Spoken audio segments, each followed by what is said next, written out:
We thank you all for having made it convenient to attend the first session of our Bible study series. మన Bible study కూటముల యొక్క ఈ మొదటి దిన సాయంత్ర కూటములకు విచ్చేసినటువంటి మీ అందరికీ కూడా మేము ప్రేమ శుభాభినందనలు తెలియజేస్తున్నాము. The very purpose of holding these 3 days Bible studies is to create an awareness in the minds of the people who have a very shallow knowledge about Christianity and the purpose of God concerning each one of us. ఈ యొక్క 3 దినాల Bible study కూటములను ఏర్పాటు చేసిన ఉద్దేశం ఏమనగా జనుల హృదయంలో ఒక అప్రమత్తంలో కలుగు చేయవలననియు క్రైస్తవత్వం గురించి దేవుని బిడ్డల గురించినటువంటి ఉద్దేశం ఏంటో తెలుసుకునే నిమిత్తముగానే ఈ వేదపట్న కూటములను ఏర్పాటు చేసి ఉన్నాము. క్రైస్తవత్వమే అధికముగా విభజించబడినదిగా కనబడుచున్నది. Yes. And the main reason is, though we all have Bible to be our sacred book or the book of law, దానికి కారణము బైబిల్ గ్రంథాన్ని మన పరిశుద్ధ గ్రంథముగా పవిత్రమైన పుస్తకముగా ఆజ్ఞలిచ్చే ధర్మశాస్త్రముగా మనం భావించినప్పటికీ the knowledge that we acquire from Bible is different from person to person, from denomination to denomination, and from church to church. Bible గ్రంథం నుండి మనం తెలుసుకొచ్చిన సత్యములన్నీ కూడా ప్రతి విధమైన సంఘముల నుండి కూడా విభాగముల నుండి కూడా వెవ్వేరు రీతిగా మనము దేవుని అవగాహన చేసుకొనుచున్నాము. It is just like 4 blind men went to see how an elephant looks like. ఇది ఎలా కనబడుచున్నదనగా ఒక 4 బలిష్ఠులు ఏనుగు ఎలాగుందని చెప్పి తెలుసుకోవడానికి వెళ్ళిన విధముగా కనబడుచున్నది. They have heard that an elephant is very, very huge in size. వారు అనుకున్నది ఏంటంటే ఏనుగు చాలా పెద్ద ఆకారంలో కనబడుచున్న జంతువు అని చెప్పి అనుకుని ఉన్నారు. And that's the biggest animal that moves on the earth. ఇక భూమి మీద సంచరించే జంతువులన్నిటిలో కూడా ఏనుగే మిక్కిలి పెద్ద జంతువు అని చెప్పి అనుకుని ఉన్నారు. Being blind, they couldn't have a glimpse of an elephant, but they will only have a sense of touch and see. అయితే వారు 4 కూడా గ్రుడ్డివారుగా కనబడుచున్నందువలన వారు ఏనుగుని గురించి వినియున్నారే కానీ వారు స్పర్శించగలుగుతారే కానీ దానికి ఆకారము ఎలాగుంటుందని చెప్పి ఎన్నడూ చూచి ఉండలేదు. So the first man went and he caught hold of the trunk of the elephant. మొట్టమొదటి వ్యక్తి వెళ్లి ఏనుగు యొక్క తొండమును పట్టుకొని ఉన్నాడు. And he said, elephant looks like a big dragon. అప్పుడు అతను చెప్పింది ఏమనగా ఏనుగు ఒక పెద్ద ఘటసర్పం వలె కనబడుచున్నదని చెప్పి ఉన్నాడు. The second man, he went and touched the leg of the elephant and said, no, elephant looks like a big tree. రెండవ వ్యక్తి ఏనుగు యొక్క కాళ్ళని పట్టుకొని చూసి ఏం చెప్పాడంటే ఏనుగు ఒక పెద్ద ఒక చెట్టు యొక్క మ్రాను వలె కనబడుచున్నది అని చెప్పి ఉన్నాడు. Third man, he went and touched the stomach, the bottom of the stomach, and he said, elephant looks like a big rock. ఆ యొక్క మూడవ వ్యక్తి ఏనుగు యొక్క ఉదర భాగమును పట్టుకొని అది పెద్ద రాయి వలె కనబడుచున్నదని చెప్పి ఉన్నాడు. And the last one went and touched the tail of it and said, no, it looks like a serpent. ఆ యొక్క చివరి వాడు ఏం చేస్తున్నాడంటే ఏనుగు యొక్క తోకను పట్టుకొని ఇది కాదు అన్ని కాదు గాని ఏనుగు ఒక పాము వలె కనబడుతుందని చెప్పి ఉన్నాడు. All the 4 of them being blind, they couldn't have a sense to look at or to observe how an elephant looks like. 4 గ్రుడ్డివారుగా కనబడుచున్నందువలన ఏనుగు ఎలాగుంటుందో అని చెప్పి వారు గ్రహించుకునలేని పరిస్థితిలో ఉండి ఉన్నారు. Similar in the case of Christians around the world. అదే విధముగా ప్రపంచమంతటా కనబడుచున్న క్రైస్తవుల పరిస్థితి కూడా ఆ రీతిగానే ఉన్నది. Though God is one, Jesus Christ is one. దేవుడు ఒక్కరే, యేసుక్రీస్తు ఒక్కరే అయినప్పటికీ And Christ is central in Christianity. క్రీస్తు అనేవారు క్రైస్తవత్వం యొక్క కేంద్ర బిందువుగా కనబడుచున్నను. And Bible is observed by every Christian around the world. Bible గ్రంథం అనేది లోకమంతటా ఉన్నటువంటి క్రైస్తవులందరూ కూడా అనుసరించే గ్రంథముగా కనబడుచున్నను. The knowledge they acquire from Bible is different from person to person, or is being taught in churches in different manners. Bible గ్రంథములో ఉండి వారు తెలుసుకునే సత్యములు, వారు గ్రహించుకునే సత్యములన్నీ కూడా వ్యక్తికి వ్యత్యాసముగా ఉన్నది.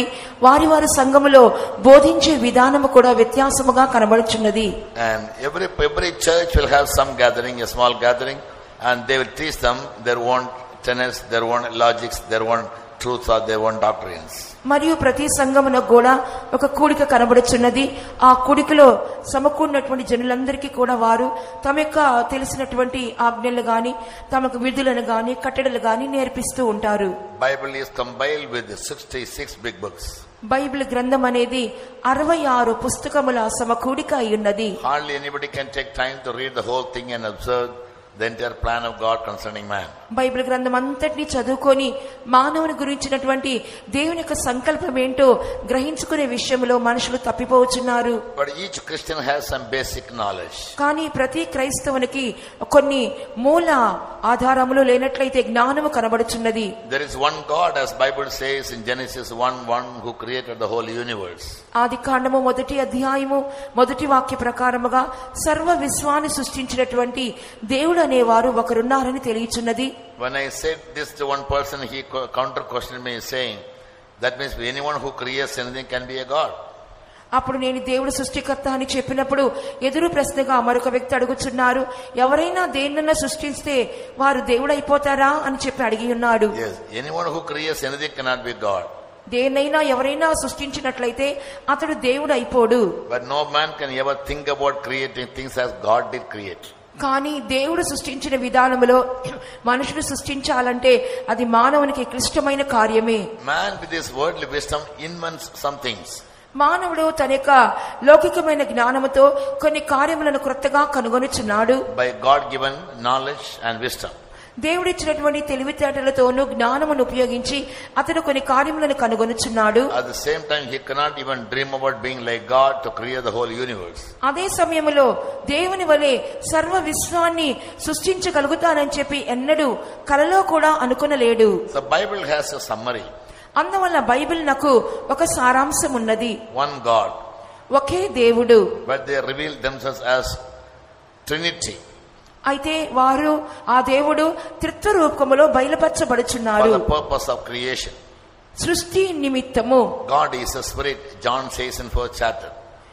దేవుడు ఆత్మయున్నారని యోహాను సువార్త 4వ అధ్యాయములో సెలవీయబడుచున్నది. Christ is the word. క్రీస్తు వాక్యమై ఉన్నారు. And the Holy Spirit is the third personality in the Godhead. పరిశుద్ధాత్మ దేవుడే దేవత్వం యొక్క 3వ వ్యక్తిత్వముగా కనబడుచున్నారు. In many churches, people generally believe, but they don't observe it, or they don't accept it, or practice it. అనేక సంఘముల్లో చూచినప్పుడు జనులు ఇది సామాన్యంగా ఒక రకముగా నమ్ముచున్నారే కానీ దాని యందు విశ్వాసం ఉంచుట లేదు, దాన్ని గ్రహించుకునుట లేదు, దాని అభ్యాసము కూడా చేసుకునుట లేదు. Some others think that Christians believe in 3 gods. No, we don't believe in 3 gods. కొంతమంది చెప్పుచున్న విధంగా క్రైస్తవులు 3 దేవుళ్ళని నమ్ముచున్నారు అని చెప్పుచున్నారు, కానీ కాదు, 3 దేవుళ్ళని మనం నమ్ముటలేదు. God is only one. దేవుడు ఒకే దేవుడై ఉన్నారు. In the beginning, God created the heaven and the earth is how Bible begins. ఆది యందు దేవుడు ఆకాశమును భూమిని సృజించెను అనే వాక్యముతోనే బైబిల్ గ్రంథం ప్రారంభించబడుచున్నది. So the creator God is one. కాబట్టి సృష్టికర్త అయిన దేవుడు అనేవారు ఒక్కరే అయ్యున్నారు. But for the purpose of creation, కానీ సృష్టించు నిమిత్తము they reveal themselves as 3 beings. వారు 3 వ్యక్తిత్వములుగా తమ్మును తాము బయలుపరుచుకొని ఉన్నారు. For example, God created the whole universe by his word. ఉదాహరణగా చూసినప్పుడు సర్వ విశ్వాన్ని దేవుడు తన వాక్కుతో సృష్టించి ఉన్నారు. Word is the expressed thought of man. వాక్యం అని చెప్పుచున్నప్పుడు మానవుని యొక్క బయలుపరచబడిన తలంపే వాక్కై ఉన్నది. And Christ is that word. John chapter 1 verse 1 to 4 we read, in the beginning was the word was with God, and the word was God. యోహాను సువార్త 1వ అధ్యాయము 1వ వాక్యము నుండి 4వ వాక్యం వరకు కూడా చూసినప్పుడు ఆదియందు వాక్యం ఉండెను, వాక్యము దేవుడై ఉండెను, వాక్యము దేవుని యొద్దే ఉండెనని చదువుచున్నాము. So Bible reveals Christ as the word of God. కాబట్టి బైబిల్ గ్రంథము దేవుని యొక్క వాక్యముగా బయలుపరచుచున్నారు. In the creation, God created everything by his word. That word was Christ. సృష్టి ఎలా సృష్టించబడిందంటే ఆయన మాట చొప్పున, ఆయన వాక్కు చొప్పున దేవుడు సర్వాన్ని సృష్టించారు. ఆ మాటే, ఆ వాక్కే యేసుక్రీస్తై ఉన్నారు. Word has 2 aspects. ఈ యొక్క వాక్కునకు 2 భాగములు లేక అంశములు కలవు. Word conceived in the mind and word uttered by the mouth. వాక్యం అనేది మనసులో ఉద్భవించుచున్నది, వాక్యం అనేది నోటి ద్వారా ఉచ్చరించబడుచున్నది. Before I speak, the word which I speak is already in my mind. నేను మాట్లాడటకు ముందుగా నేను మాట్లాడబోయే మాట మొదటిగా నా మనసులో ఉద్భవించుచున్నది. So conceived word and uttered word. ఉద్భవించినటువంటి వాక్కు, ఉచ్చరించిన వాక్కు. So before the creation, Christ was in the mind of God the Father as his thought or his wisdom. కాబట్టి యేసుక్రీస్తు తండ్రి అయిన దేవుని యొక్క మనసులో ఆయన యొక్క తలంపుగా ఆదిలో కనబడి ఉన్నారు. Then comes the question, how could God create everything by word? మరి ఎలాగున దేవుడు ఒక్క మాట సెలవీయగా సమస్తమును సృష్టించబడింది అనే ప్రశ్న రావచ్చును. Jesus said in John the Gospel 6th chapter 63rd verse, the words which I speak to you, they are spirits. యోహాను సువార్త 6వ అధ్యాయము 63వ వాక్యములో యోహాను చెప్పుచున్నారు, నేను మీతో మాట్లాడిన మాట ఆత్మయే ఉన్నవి. And the word has life. ఆ యొక్క మాటలకు జీవము కూడా ఉన్నది. And the word itself is wisdom. ఆ యొక్క మాటే జ్ఞానమై ఉన్నది. Therefore whatever God created, he created them all based on some principles. కాబట్టి దేవుడు సృష్టించినప్పుడు సర్వ సృష్టిని కూడా కొన్ని నియమాల అనుసారంగా సృష్టించి ఉన్నారు. Yes, as some people believe that there was a big bang and the whole creation came into being. That is quite wrong. కొంతమంది చెప్పుచున్న విధముగా ఒక బిగ్ బ్యాంగ్ థియరీ మూలముగా ఒక గొప్ప విస్ఫోటం జరిగినదని, దాని మూలంగా సర్వ సృష్టి కలిగిందని నమ్ముచున్నారు. Somebody told Dr. Isaac Newton that about the big bang theory, and he replied them, if by the big bang the whole creation has come into being, how is it that the earth rotates in 24 hours a day and revolves around the sun in 365 days? ఈ విధంగా sir Newton Isaac గారితో ఒకరు ఈ విధంగా చెప్పి ఉన్నారు. ఆయన big bang theory గురించి మాట్లాడుచున్నప్పుడు ఈ విధంగా అది సరైనది అయితే, ఈ విధంగా సృష్టి అంతా కూడా దాని మూలంగా సృష్టించబడింది అయితే, మరి భూమి ఎలాగున దాని చుట్టూరు కూడా 24 గంటల సమయం తిరుగుచున్నది మరియు 365 దినములు సూర్యుని చుట్టూ పరిభ్రమించుచున్నది అని చెప్పి అడిగి ఉన్నారు. Yes, and how is it possible? అది ఏ విధంగా సాధ్యమని కూడా అడిగి ఉన్నారు. God asked Job, when I laid the foundation to the earth, where were you? దేవుడు యోబుని ప్రశ్నించుచున్నారు, భూమికి పునాదులు వేసినప్పుడు నువ్వు ఎక్కడ ఉంటివి? So God created the earth with the foundation or with the principle. కాబట్టి దేవుడు ఈ భూమిని ఒక పునాదితో లేనట్లయితే ఒక నియమముతో సృష్టించి ఉన్నారు. That is what we call as God's wisdom. అదే మనం పిలుచుచున్నాము దైవ జ్ఞానము అని. And everything that was created has power in it.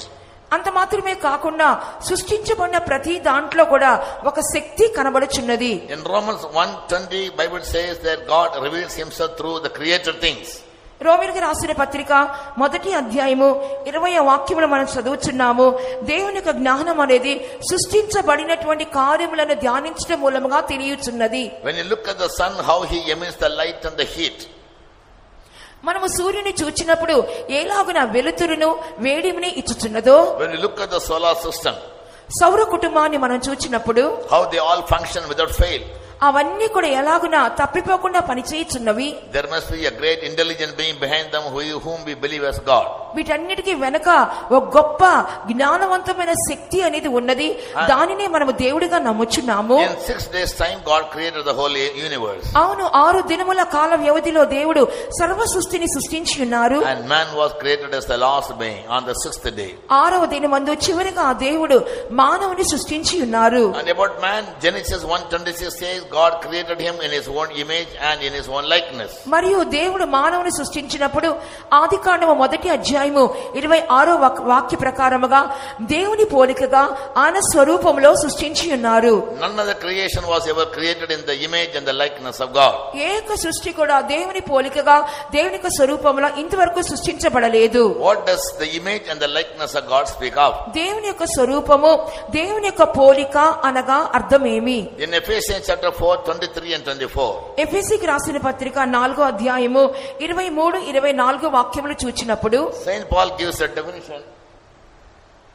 పరిశుద్ధుడైన పౌలు దాని గురించిన నిర్వచనము చెప్పుచున్నాడు. For image and likeness as God's true holiness and righteousness.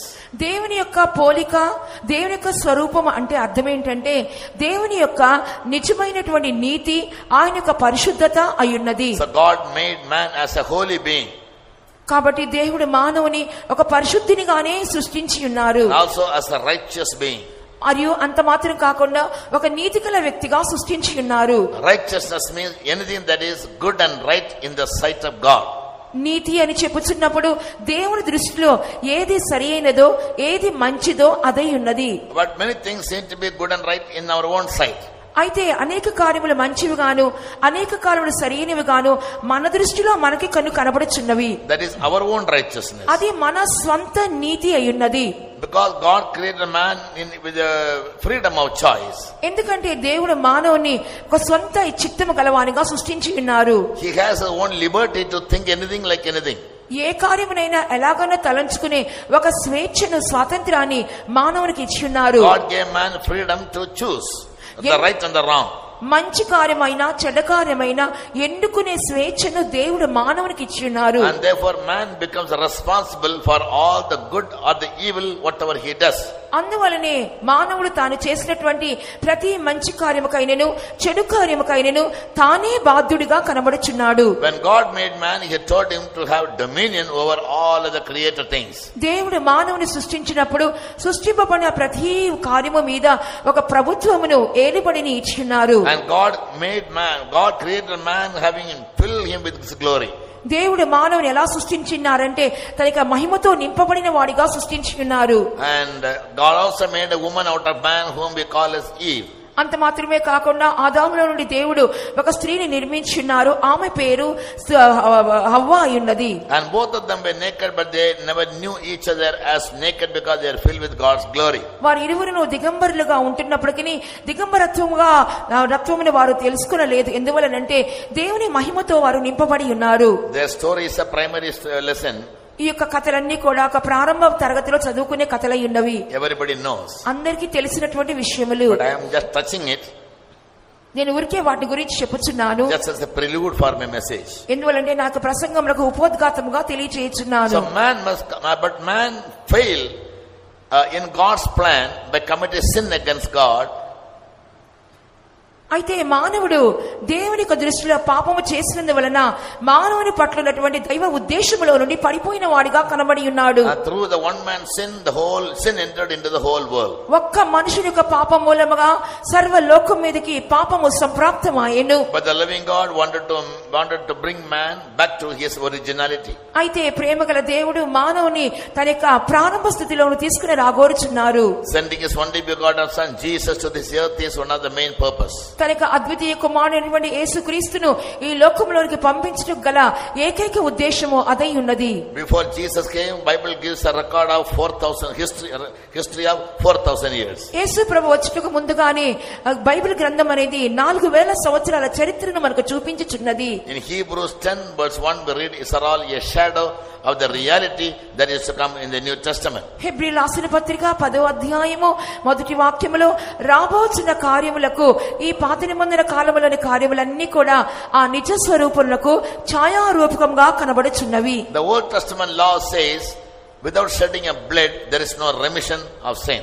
పాత నిబంధనలో ఆజ్ఞ ఏం చెప్పుచున్నదంటే రక్తము చిందించబడకుండా ఒక పాప క్షమాపణ అనేది ఉండదు. In Hebrews 9 verse 27 we read that. ఆ వాక్యం గురించి హెబ్రీ రాసిన పత్రిక 9వ అధ్యాయము 27వ వాక్యములో చూస్తున్నాం. So man offered the goats and animals to sacrifice, and by their blood their sins were justified. పాత నిబంధనలో చెప్పబడిన కార్యం ఏమనగా గొర్రెల యొక్క మేకల యొక్క రక్తం మూలముగా మానవుని యొక్క పాపములు పరిహరించబడను తొలగించబడను చెప్పి చెప్పబడుచున్నది. In the Old Testament sins were not forgiven. పాత నిబంధన కాలములో పాపములు క్షమించబడలేదు. Sins were justified and covered. పాపములు నీతీకరించబడి కప్పబడి ఉన్నాయి అంతవరకే. Therefore the psalmist says, blessed is a man whose sins are covered. అందువల్ల కీర్తనకర్త చెప్పుచున్నాడు తన అతిక్రమములకు పరిహారము నొందిన వాడు ధన్యుడు అని రాయిచున్నాడు. But in the New Testament, అయితే నూతన నిబంధనలో చూచినప్పుడు John the Baptist looking at Jesus said in John 1:29, behold the Lamb of God which takes away the sin of the whole world. యోహాను సువార్త మొదటి అధ్యాయం 29వ వాక్యములో బాప్తిసమిచ్చి యోహాను యేసు ప్రభువుని చూచి ఇదిగో లోక పాపమును మోసుకొని పోవు దేవుని గొర్రెపిల్ల అని సంబోధించి ఉన్నాడు. Jesus came into the world as a lamb. యేసు ప్రభువు ఈ లోకములోనికి ఒక గొర్రెపిల్ల వలె వచ్చి ఉన్నారు. Symbolically. అది సాదృశ్యముగా. And who will die? ఎవరు చనిపోతారో, and by his blood man will not be justified, man will be forgiven of all his sins. ఆ యొక్క రక్తం మూలంగా మనుషుడు క్షమాపణ దొరకదు గాని ఆయన పాపముల విషయమై నీతీకరించబడి ఆ పాపములన్నీ కప్పివేయబడుచున్నవి. 1 John chapter 1 7 to 9 reads. మొదటి యోహాను పత్రిక 1వ అధ్యాయము 7 నుండి 9వ వాక్యముల వరకు చూచినప్పుడు, when anyone comes to Jesus and believe him, ఎవరైనా యేసు యొద్దకు వచ్చి ఆయనను విశ్వసించినప్పుడు, that he offered his life as a sacrifice for the sin of the whole world, సర్వ మానవాళి కొరకు ఆయన బలియాగంగా అర్పించబడి ఉన్నారని చెప్పి ఎందరైతే విశ్వసించుచున్నారో, and when he confesses his sin to Jesus, యేసు ప్రభువునకు ఎవరైతే తమ పాపములను ఒప్పుకొనుచున్నారో his sins will be forgiven, వారి యొక్క పాపములు క్షమించబడుచున్నవి, and they will be washed away, మరియు ఆ పాపములు కడిగివేయబడుచున్నవి, and he will be made a new creation. ఆ యొక్క వ్యక్తి అప్పుడు నూతన సృష్టిగా మార్చబడుచున్నాడు. Therefore Bible says, if any man be in Christ, he is a new creation. అందువల్లే మనకు బైబిల్ చెప్పుచున్నది, ఎవడైనా క్రీస్తు నందు ఉన్న ఎడల వాడు నూతన సృష్టి అయి ఉన్నాడు. All things are passed away, all things have become new. పాతవి గతించెను, ఇదిగో సమస్తమును నూతనమైన వాయును. That is called new birth. అదే క్రొత్త జన్మ. Jesus told a teacher of a religion called Nicodemus that you must be born again.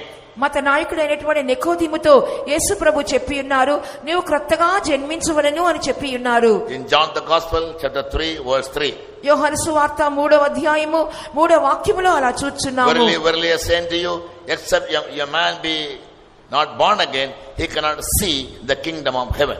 ఒకడు క్రొత్తగా జన్మించితేనే గాని దేవుని రాజ్యమును చూడలేడని మీతో నిశ్చయముగా చెప్పుచున్నానని యేసు అని ఉన్నారు. In the 5th verse he said, except a man be born of water and of the spirit, he cannot enter into God's kingdom. 5వ వాక్యంలో చెప్పబడుచున్నది, ఒకడు నీటి మూలముగాను ఆత్మ మూలముగాను జన్మించకపోతే దేవుని రాజ్యములో ప్రవేశింపలేడని చెప్పబడుచున్నది. And when Jesus came, he started preaching about repentance because the kingdom of God was at hand. యేసు ప్రభు వచ్చినప్పుడు కూడా ఇలాగ బోధించుటకు ప్రారంభించున్నారు, మారు మనసు పొందుడి, ఎందుకంటే దేవుని రాజ్యము సమీపించి ఉన్నది. Repentance means feeling sorry for the sin that a man has committed and turning back to God with godly sorrow.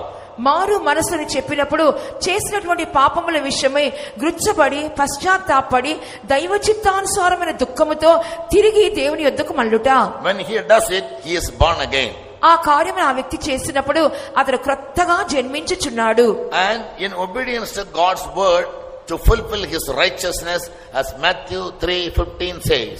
మరియు దేవుని యొక్క వాక్యమును దేవుని యొక్క సంకల్పము నెరవేర్చుటకు మత్తయి సువార్త 3వ అధ్యాయం 15వ వాక్య ప్రకారముగా, a person must be baptized in water for the remission of sins. ఒక వ్యక్తి తన పాప క్షమాపణ నిమిత్తము నీటి బాప్తిస్మమును పొందవలెను. John the Baptist came as a forerunner to Christ. బాప్తిస్మిచ్చి యోహాను యేసు ప్రభువునకు ముందు మార్గదర్శిగా వచ్చి ఉన్నాడు. He was the voice cried in the wilderness to prepare the way for Jesus. యేసు ప్రభు యొక్క మార్గమును సిద్ధపరచు నిమిత్తము బాప్తిస్మిచ్చి యోహాను అరణ్యములో కేకలు వేయుచున్న ఒక శబ్దము వలె కనబడుచున్నాడు. He baptized people in river Jordan, whoever came to him confessing their sins. అతడు ఎవరైతే తన యొద్దకు వచ్చుచు పాపములు ఒప్పుకొనుచున్నారో వారందరికీ యోర్దాను నదిలో బాప్తిసం ఇచ్చుకుంటూ వచ్చి ఉన్నాడు. So to be baptized of him, Christ also came walking all the way from Galilee to Jordan. అందువలనే ఆయన యొద్ద బాప్తిసం పొంది నిమిత్తము యేసు ప్రభు గలిలయ నుండి యోర్దాను వరకు వచ్చి ఉన్నాడు. And John said, you are greater than me, how dare that you came to me to be baptized. బాప్తిసం ఇచ్చి యోహాను అంటున్నాడు, నీవు నాకంటే గొప్పవాడవు కదా, నా యొద్ద బాప్తిసం తీసుకుంటూ నీవు నా యొద్ద వచ్చుచున్నావా అని అడిగి ఉన్నాడు. Jesus answered him saying, suffer it to be so now, so that all God's righteousness may be fulfilled. అయితే యేసు ప్రభు దానికి జవాబుగా, ఇప్పటికి కానిమ్మో నీతి యావత్తు ఇలాగ నెరవేర్చబడుట మనకు తగి ఉన్నది అని చెప్పి ఉన్నారు. That means for Jesus, when a person takes water baptism, he fulfills God's righteousness or God's law. యేసు ప్రభు యొక్క చేసినటువంటి చెప్పిన మాట ప్రకారముగా ఒక వ్యక్తి బాప్తిసం తీసుకుంటున్నప్పుడు దేవుని యొక్క సర్వ నీతిని సర్వ ఆజ్ఞలను పాటించుచున్నాడని అర్థము. In many churches this truth is not been preached. అనేకమైన సంఘాలలో ఈ సత్యం అనేది బోధించబడుటలేదు. In Luke 7th chapter 29 and 30 we read, baptism is the counsel of God. లూకాసు వార్త 7వ అధ్యాయము 29-30 వాక్యములో చూస్తున్నాము. బాప్తిసం అనేది దేవుని సంకల్పము అని చూస్తున్నాం. But the Pharisees, they never accepted this truth and they never obeyed the waters of baptism. అయితే పరిసయ్యులు ఎన్నడూ కూడా ఇక మాటను వారు గ్రహించలేకపోయారు, స్వీకరించలేదు, వాళ్ళ బాప్తిసం కూడా తీసుకునలేదు. But there were many others who believed in Jesus, believed the truth, and they took baptism to fulfill God's righteousness. అయితే అనేక మంది సత్యమును గ్రహించుకున్న వారే దేవుని యొక్క నీతిని నెరవేర్చు నిమిత్తము బాప్తిసమునకు అప్పగించుకొని ఉన్నారు. Acts of Apostles 2:38 says, baptism is for the remission of our sins. అపోస్తల కార్యములు 2వ అధ్యాయము 38వ వాక్య ప్రకారముగా పాప క్షమాపణ నిమిత్తమైన బాప్తిసము అని చదువుచున్నాము. Also that we may receive the anointing of the Holy Spirit. మరియు వారు పరిశుద్ధాత్మ అనే అభిషేకమును కూడా పొందెదరు. Holy Spirit is the third personality in the Trinity. పరిశుద్ధాత్మ అని చెప్పినప్పుడు త్రిత్వములోని మూడో వ్యక్తిత్వముగా కనబడుచున్నారు. Who will come into our heart in the form of spirit. ఆయన ఆత్మరూపముగా మనలోనికి వచ్చుచున్నారు. And he will guide us. ఆయన మనల్ని నడిపించుదురు. John says that he will convict us of our sin, convince us of righteousness, also about the judgment that is to come. అంత మాత్రమే కాకుండా యోహాను ఏం చెప్పుచున్నాడు అనగా, పరిశుద్ధాత్మ మనలోనికి వచ్చినప్పుడు పాపమును గురించియు నీతిని గురించియు తీర్పును గురించి మనల్ని ఒప్పింప చేయును. And those who have not been anointed by the Holy Spirit, ఎవరైతే ఇంకనూ పరిశుద్ధాత్మతో అభిషేకించబడకుండా ఉంటున్నారో, they will never have the guidance of the Holy Spirit. పరిశుద్ధాత్మ యొక్క నడిపింపు వారికి ఎంత మాత్రమూ ఉండదు. Jesus said in John 16:13, యోహాను సువార్త 16వ అధ్యాయము 13వ వాక్యములో యేసయ్య ఇలా చెప్పుచున్నారు. First of all, in 8th verse, మొదటిగా 8వ వాక్యం చూసినప్పుడు, when he is come, or when the Holy Spirit comes into a person, పరిశుద్ధాత్మ ఆయన వచ్చినప్పుడు అనగా పరిశుద్ధాత్మ ఒక వ్యక్తిలోనికి వచ్చుచున్నప్పుడు, he will reprove the word of sin. ఆ వారిని లోకమును పాపము గురించి ఒప్పింప చేయును. And also about righteousness, whatever is right in the sight of God. మరియు నీతిని గురించి ఒప్పింప చేయను అనగా దేవుని దృష్టిలో ఏది నీతి అయిన కార్యమో దాని గురించి చెప్పును. And in case a person fails to fulfill God's righteousness, he will have to face God's punishment or God's judgment. ఒకవేళ దేవునికి నీతిని గాని నెరవేర్చకుండా ఒక వ్యక్తి తప్పిపోయినప్పుడు దేవుని యొక్క న్యాయ తీర్పు లేనట్లయితే శిక్షను ఎదుర్కొనవలసి వచ్చును. John 16:13 reads, యోహాను సువార్త 16వ అధ్యాయము 13వ వాక్యములో చూచున్నాము. Howbeit when he, the Spirit of truth, is come, he will guide you into all truth. అయితే ఆయన అనగా సత్యస్వరూపైన ఆత్మ వచ్చినప్పుడు మిమ్మును సర్వ సత్యములోనికి నడిపించును. So for Christians to live by all the truth whatever God has revealed, basically they must be anointed by the baptism of the Holy Spirit. దేవుడు బోధించినటువంటి సమస్త సత్యములు అర్థం చేసుకోవాలంటే ప్రాధాన్యమైనది ఏమనగా పరిశుద్ధాత్మ అభిషేకాన్ని ఒక వ్యక్తి పొందుకొనవలెను. Yes, and when whoever obeys the word of God, they will receive the anointing. Acts chapter 5 verse 32. అపోస్తల కార్యములు 5వ అధ్యాయము 22వ వాక్య ప్రకారముగా విధేయులైన వారికి మాత్రమే పరిశుద్ధాత్మ అనుగ్రహించబడుచున్నది. So through the Holy Spirit, man gets the right guidance as to how he must live a true Christian life and always maintain the likeness and the image of God. పరిశుద్ధాత్మ మూలముగా ఒక దేవుని బిడ్డ నిజమైన క్రైస్తవ జీవితం ఎలా జీవించవలెను మరియు నీతిగాను పరిశుద్ధముగాను ఎలా జీవించవలెనో ఆ పరిశుద్ధాత్మ దేవుడే వారికి బోధించును. Holy Spirit helps us to pray to God. పరిశుద్ధాత్మ దేవుడు ఇంకను దేవునికి ప్రార్థన చేయడానికి మనకి సహాయము చేయును. Jude verse 20, యూదా పత్రిక 20వ వాక్యములో దాన్ని చూస్తున్నాం. and Ephesians chapter 6 verse 18. మరియు ఎఫెసీ 6:18లో చదువుచున్నాము. Holy Spirit helps a person, a Christian, to pray for hours together. పరిశుద్ధాత్మ దేవుడు ఒక క్రైస్తవునికి, ఒక నిజమైన క్రైస్తవునికి గంటల తరబడి ప్రార్థన చేసే కృపను అనుగ్రహించును. He intercedes on behalf of man to God. ఆయన అనగా పరిశుద్ధాత్మ మానవుని పక్షముగా దేవునికి విజ్ఞాపన చేయవారై ఉన్నారు. Romans 8:26. రోమా 8:26లో చదువుచున్నాము. Holy Spirit also quickens man's body. అంత మాత్రమే కాకుండా పరిశుద్ధాత్మ దేవుడు మానవుని శరీరమును కూడా జీవింప చేయును. Romans 8:11. Roma 8:11లో చూచున్నాము. The spirit of him that raised up Jesus from among the dead, he will live in you. He will also quicken your mortal bodies to life. మృతులలో నుండి క్రీస్తు లేపిన వాని ఆత్మ మీలో నివసించిన ఎడల చావునకు లోనైన మీ శరీరములను కూడా తన ఆత్మ ద్వారా మిమ్మల్ని జీవింపచేయును. In Acts 2:8 we read, Holy Spirit is the power of God. అపోస్తల కార్యములు 1వ అధ్యాయము 8వ వాక్యంలో చూస్తున్నాం, పరిశుద్ధాత్మ దేవుడు దైవ శక్తి అయి ఉన్నారు. And in Romans 8:11 he can quicken our mortal body from all types of weaknesses or sicknesses. మరియు రోమా 8:11లో చూస్తున్నాము, ప్రతి విధమైన రోగముల నుండి బలహీనతల నుండి మన శరీరమును ఆ పరిశుద్ధాత్మ దేవుడే జీవింపజేయుచున్నారు. So many other blessings. No time, so I'll just tell the last thing. ఇంకా పరిశుద్ధాత్మ గురించిన అనేకమైన ఇతర ఆశీర్వాదాలు ఉన్నాయి. సమయం లేనందువల్ల చివరి ఆశీర్వాదం చెప్పుచున్నాను. Ephesians 1:30 and Ephesians 4:30 says, ఎఫెసీ రాసిన పత్రిక 1వ అధ్యాయం 13వ వాక్యము మరియు ఎఫెసీ 4:30లో చూస్తున్నాం, we are anointed by the Holy Spirit for the day of redemption. మనము పరిశుద్ధాత్మ ద్వారా విమోచన దినము కొరకు ముద్రించబడి ఉన్నాము. We Christians are one day going to be redeemed from this earth. క్రైస్తవులమైన మనము ఒక రోజు ఈ భూమిలో నుండి విమోచింపబడనై ఉన్నాము. Yes, redemption means pulling a man back from captivity. విమోచన అనగా ఒక వ్యక్తిని బంధకాలలోండి బయటికి లాగుట. Once our soul has been redeemed from the sin, redeemed from the power of Satan and from the power of the world.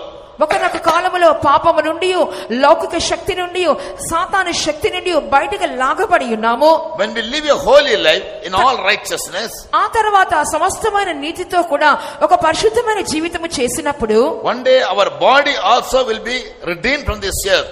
ఒక దినమందు ఈ భూలోకములో నుండి మన శరీరము కూడా విమోచింపబడును. And we will go to the kingdom of heaven. ఆ తర్వాత మన దేవుని రాజ్యములోకి వెళ్లి చేరదము. These are the basic fundamental truths of true Christianity. ఇవన్నీ కూడా క్రైస్తవుల యొక్క మూలోపదేశములు, పునాది ఉపదేశములై ఉన్నవి. When I was a young boy, I had a great thirst to receive the anointing of the Holy Spirit. ఒక చిన్న అబ్బాయిగా ఉంటున్నప్పుడే పరిశుద్ధాత్మను పొందుకోవాలని గొప్ప దాహము నాలో ఉండేది. Yes, I kept praying to God with fastings for many days. అనేక దినములుగా ఉపవాసం ఉండి ఆ విషయమై నేను ప్రార్థన చేసి ఉన్నాను. I was just 18 years old then. అప్పుడు నాకు 18 సంవత్సరాల వయసు మాత్రమే. From my 10-year-old, I had a great curiosity to know more about an anointing and also a great anxious to get the anointing. 10 సంవత్సరాలు నాకు వయసు ఉంటున్నప్పుడే పరిశుద్ధాత్మ గురించి తెలుసుకోవాలని, దాన్ని పొందుకోవాలని మిక్కిలి ఆసక్తి, ఉత్సుకత నాలో ఉండేది. But all my prayers went futile without any use.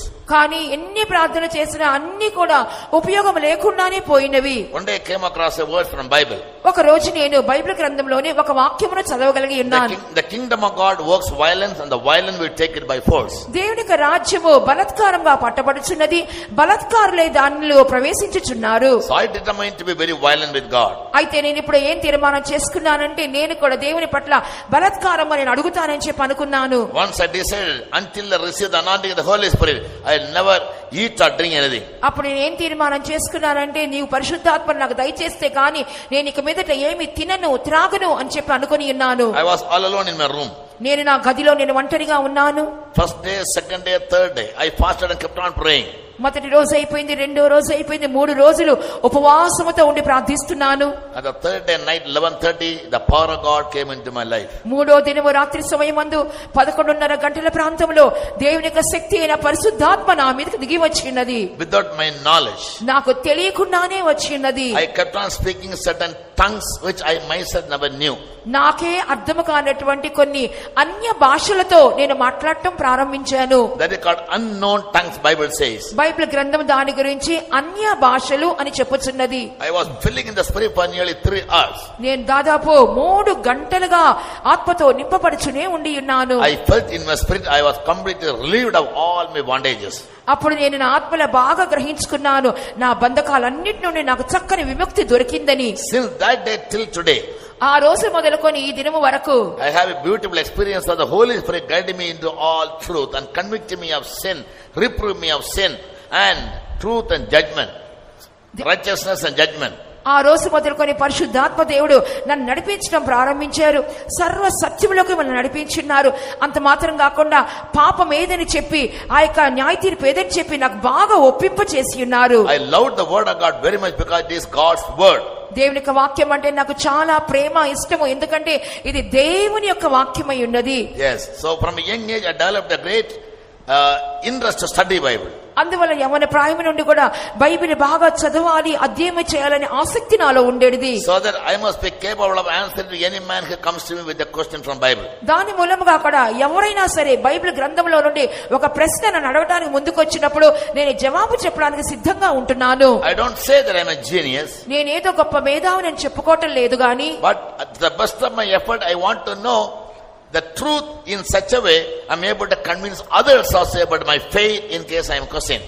నేను ఎంత సాయశక్తిలా ప్రయత్నించుచున్నానంటే నేను తెలుసుకున్న సత్యము గురించి ఎవరైనా ఏదైనా అడిగినప్పుడు దాని తగిన జవాబు చెప్పాలనే ప్రయత్నించుచున్నాను. I don't preach a doctrine of this church where I am standing.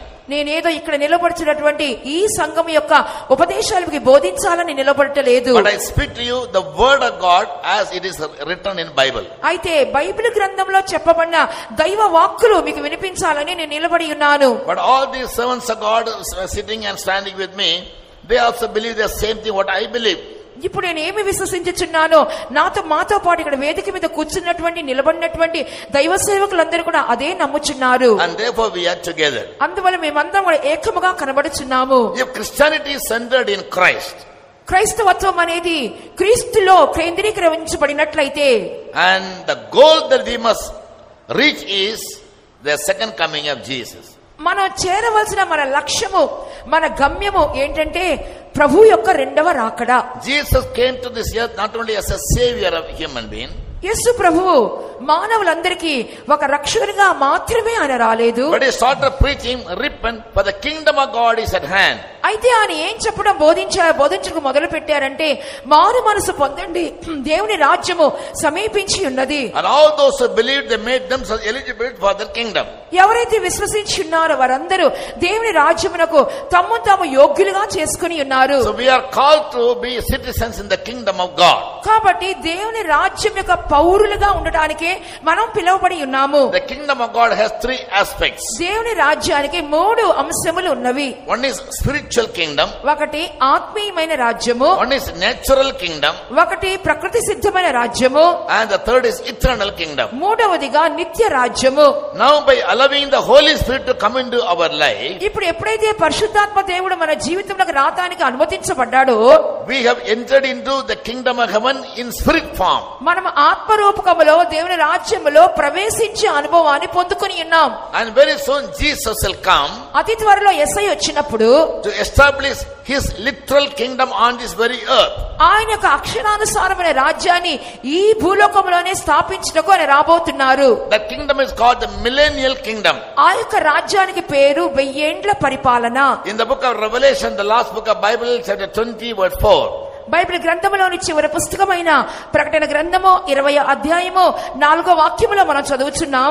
In crystal clear man is written that Jesus will come with his saints and reign on this earth for 1000 literal years. ఎంతో తేట తెల్లముగా వ్రాయబడి ఉన్నది, యేసు ప్రభు తానే సాక్షాత్ ఈ భూలోకంలోనికి వచ్చి తన పరిశుద్ధులతో కలిసి 1000 సంవత్సరములు రాజ్యమేలబోచున్నారు. In Matthew 19 chapter we find that one day Simon Peter came to Jesus and said, Lord, we left everything and followed you. What shall be given to us? మత్తయి సువార్త 19వ అధ్యాయంలో ఒకసారి పేతురు వచ్చి యేసయ్యను అడిగి ఉన్నారు, ప్రభువా, మేము నీ కొరకు నీ సమస్తం వదులుకున్నాము కదా, మాకు నిత్యములో ఏమి దొరుకుతుంది చెప్పమని అడిగి ఉన్నారు. Jesus gave him a very beautiful answer. యేసు ప్రభు ఒక చక్కని సమాధానాన్ని చెప్పారు. He told him, for my name's sake and my kingdom's sake, నా నామము నిమిత్తమును నా రాజ్యము నిమిత్తమును, if anyone has forsaken anything, ఎవరైనా దేనినైనా త్యాగము చేసి వదిలిపెట్టినట్లయితే, like his father or his mother, అనగా తండ్రినైనను తల్లినైనను, or his wife or children, తన భార్యనైనను పిల్లలనైనను, of lands, ఒక భూములనైనను, for my name's sake, నా నామము నిమిత్తము త్యజించిన ఎడల shall receive 100-fold, ప్రతి వాడును 100 రెట్లు పొందుకుంటాడు, and shall inherit everlasting life. అంత మాత్రము కాదు, నిత్య జీవాన్ని స్వతంత్రించుకొనును. And chapter 19 verse 28 and 29. మత్తయి సువార్త 19వ అధ్యాయము 28, 29 వాక్యాల్లో చూస్తున్నాం. In the 28th verse he said, 28వ వాక్యంలో చెప్పుచున్నాడు, verily, verily I say unto you, ఇదిగో నేను నిశ్చయంగా చెప్పుచున్నాను, you which have followed me నన్ను వెంబడించినటువంటి మీరందరూ in this generation, ఈ యొక్క రాబో కాలములో when the Son of Man shall come to sit in the throne of his glory, మనుష్య కుమారుడు తన మహిమగల సింహాసనం మీద ఆసీనుడైనట్టుకు వచ్చినప్పుడు, you also will sit up on 12 thrones judging the 12 tribes of Israel. మీరు కూడా 12 సింహాసనముల మీద ఆసీనులై ఇశ్రాయేలు 12 గోత్రముల వారికి తీర్పు తీర్చుదురు. And this is the reward that Jesus is going to give to all his servants who serve him. ఆయనకు సేవ చేసే సేవకులందరికీ దేవుడిచ్చే ప్రతిఫలం బహుమానం ఇదై ఉన్నది. True apostolic ministry means a servant of God forsaking everything for the kingdom, for the sake of the kingdom of God and for the sake of Jesus. నిజమైనటువంటి అపోస్తల సేవనగా దేవుని రాజ్యం నిమిత్తమును యేసు నిమిత్తము సర్వము కూడా త్యజించుకొనుట అయ్యున్నది. But there are many other types of sermons too. ఇంకా అనేక ఇతర రకములైన సేవకులు కూడా కనబడుచున్నారు. Everybody is doing a very good ministry. అనేకులు అనేక మంచి సేవనే చేయుచున్నారు. In Psalm 68 the psalmist says, 68వ కీర్తనలో కీర్తనకర్త చెప్పుచున్నాడు, God gave the word దేవుడు వాక్యం ఇచ్చున్నారు, and many are those who publish it. దాన్ని ప్రకటించువారు అనేక మంది ఉన్నారని చెప్పి ఆంగ్ల బైబిల్లో చదువుచున్నాము. So every person receives God's word in different forms. దేవుని యొక్క వాక్యమును అనేక రీతిలుగా వారు ప్రకటించుచున్నారు. Psalm 68 verse 11. 68వ కీర్తన 11వ వాక్యము, The Lord gave the word. దేవుడు మాట సెలవిచ్చి ఉన్నారు. Great was the company of those that publish it. దాన్ని ప్రకటించు వారు గొప్ప సైన్యముగా ఉన్నారు. As every person receives some kind of knowledge from the Bible, he goes around teaching others also of the same knowledge. Bible గ్రంథంలో ఏదో కొంచెం అవగాహన వస్తే చాలు, వారు ఏం చేస్తున్నారనగా అదే కొద్ది అవగాహన ఇతరులతో వాళ్ళు ప్రకటించడానికి మొదలు పెట్టుచున్నారు. In education, there are teachers of different order and different level. విద్యారంగంలో చూస్తున్నప్పుడు అనేక తరగతులకు సంబంధించినటువంటి అనేక స్థాయిల్లో కనబడుచున్న ఉపాధ్యాయులు కనబడుచున్నారు. Some teach primary class. కొంతమంది ప్రాథమిక విద్యను, some others middle class. కొంతమంది మాధ్యమ విద్యను some అభ్యసిస్తారు. others secondary class. కొంతమందికి 2వ తరగతిలో ఉన్న వాళ్ళు, some others higher secondary. కొంతమందికి ఉన్నత విద్యాభ్యాసం some నేర్పిస్తారు. other teachers graduates. కొంతమందికి పట్టదారులకు నేర్పిస్తూ ఉంటారు. and some others give the students a scholarly education. కొంతమందికి అయితే పాండిత్య విద్యను అభ్యసింప చేయుచున్నారు. The knowledge of a student grows from degree to degree or from one level to another level. కాబట్టి విద్యార్థి యొక్క జ్ఞానం అనేది ఒక స్థాయి నుండి మరొక స్థాయికి మెట్టుమెట్టుగా ఎదుగుచున్నది. Believing in Christ, క్రీస్తునందు విశ్వాసం ఉంచి, praying to Christ, క్రీస్తునకు ప్రార్థించుచు, yes, and calling himself as a Christian, walking as a Christian and follow the fundamental truths. క్రైస్తవునిగా నమ్ముచు, క్రైస్తవునిగా నడుచుకొనుచు, క్రైస్తవ యొక్క నియమములను పాటించుచు, they are also Christians. వాళ్ళు కూడా వారుగా కనబడుచున్నారు. but there are somebody else ఇంకా ఇతరులు కూడా కనబడుచున్నారు, who go so deep into the knowledge. వారు లోతుగానే సత్యములోకి వెళ్ళుచున్నారు. that is scholarly education. అదే పాండిత్య విద్యాభ్యాసము. so the more the deeper we study the word, ఎంత లోతుగా వాక్యం చదువుదుమో the deeper God gives us the truth. అంత లోతుగా దేవుడు తన సత్యమును మనకు అనుగ్రహించుచున్నారు. so one must have the grace to receive the teaching of higher order also. కాబట్టి ఉన్నతమైనటువంటి చదువును తెలుసుకునే కృపను కూడా ఒక వ్యక్తి తెలుసుకొనవలెను. Dr. Manmohan Singh, he was a double PhD man in economics. Doctor Manmohan Singh గారు చూచినప్పుడు ఆయన ఎకనామిక్స్ లో డబుల్ PhD చేసిన వారిగా కనబడి ఉన్నారు. He took the degree from a foreign land. ఆయన విదేశముల నుండి తన యొక్క డిగ్రీ పట్టాన్ని పొందుకొని ఉన్నారు. and he was a finance minister of India for some time. కొన్ని దినములుగా ఆయన భారతదేశానికి ఫైనాన్స్ మంత్రిగా పనిచేసి ఉన్నారు. World history says, ప్రపంచ చరిత్ర చెప్పుచున్నది, there never arose a man as a prime minister so educated like Dr. Manmohan Singh. Doctor Manmohan Singh గారు వంటి గొప్ప విద్యావంతుడైనటువంటి ప్రధానమంత్రి అంతవరకు ఎవరూ లేరని చెప్పుచున్నారు. The world admitted him as one of the genius in economics.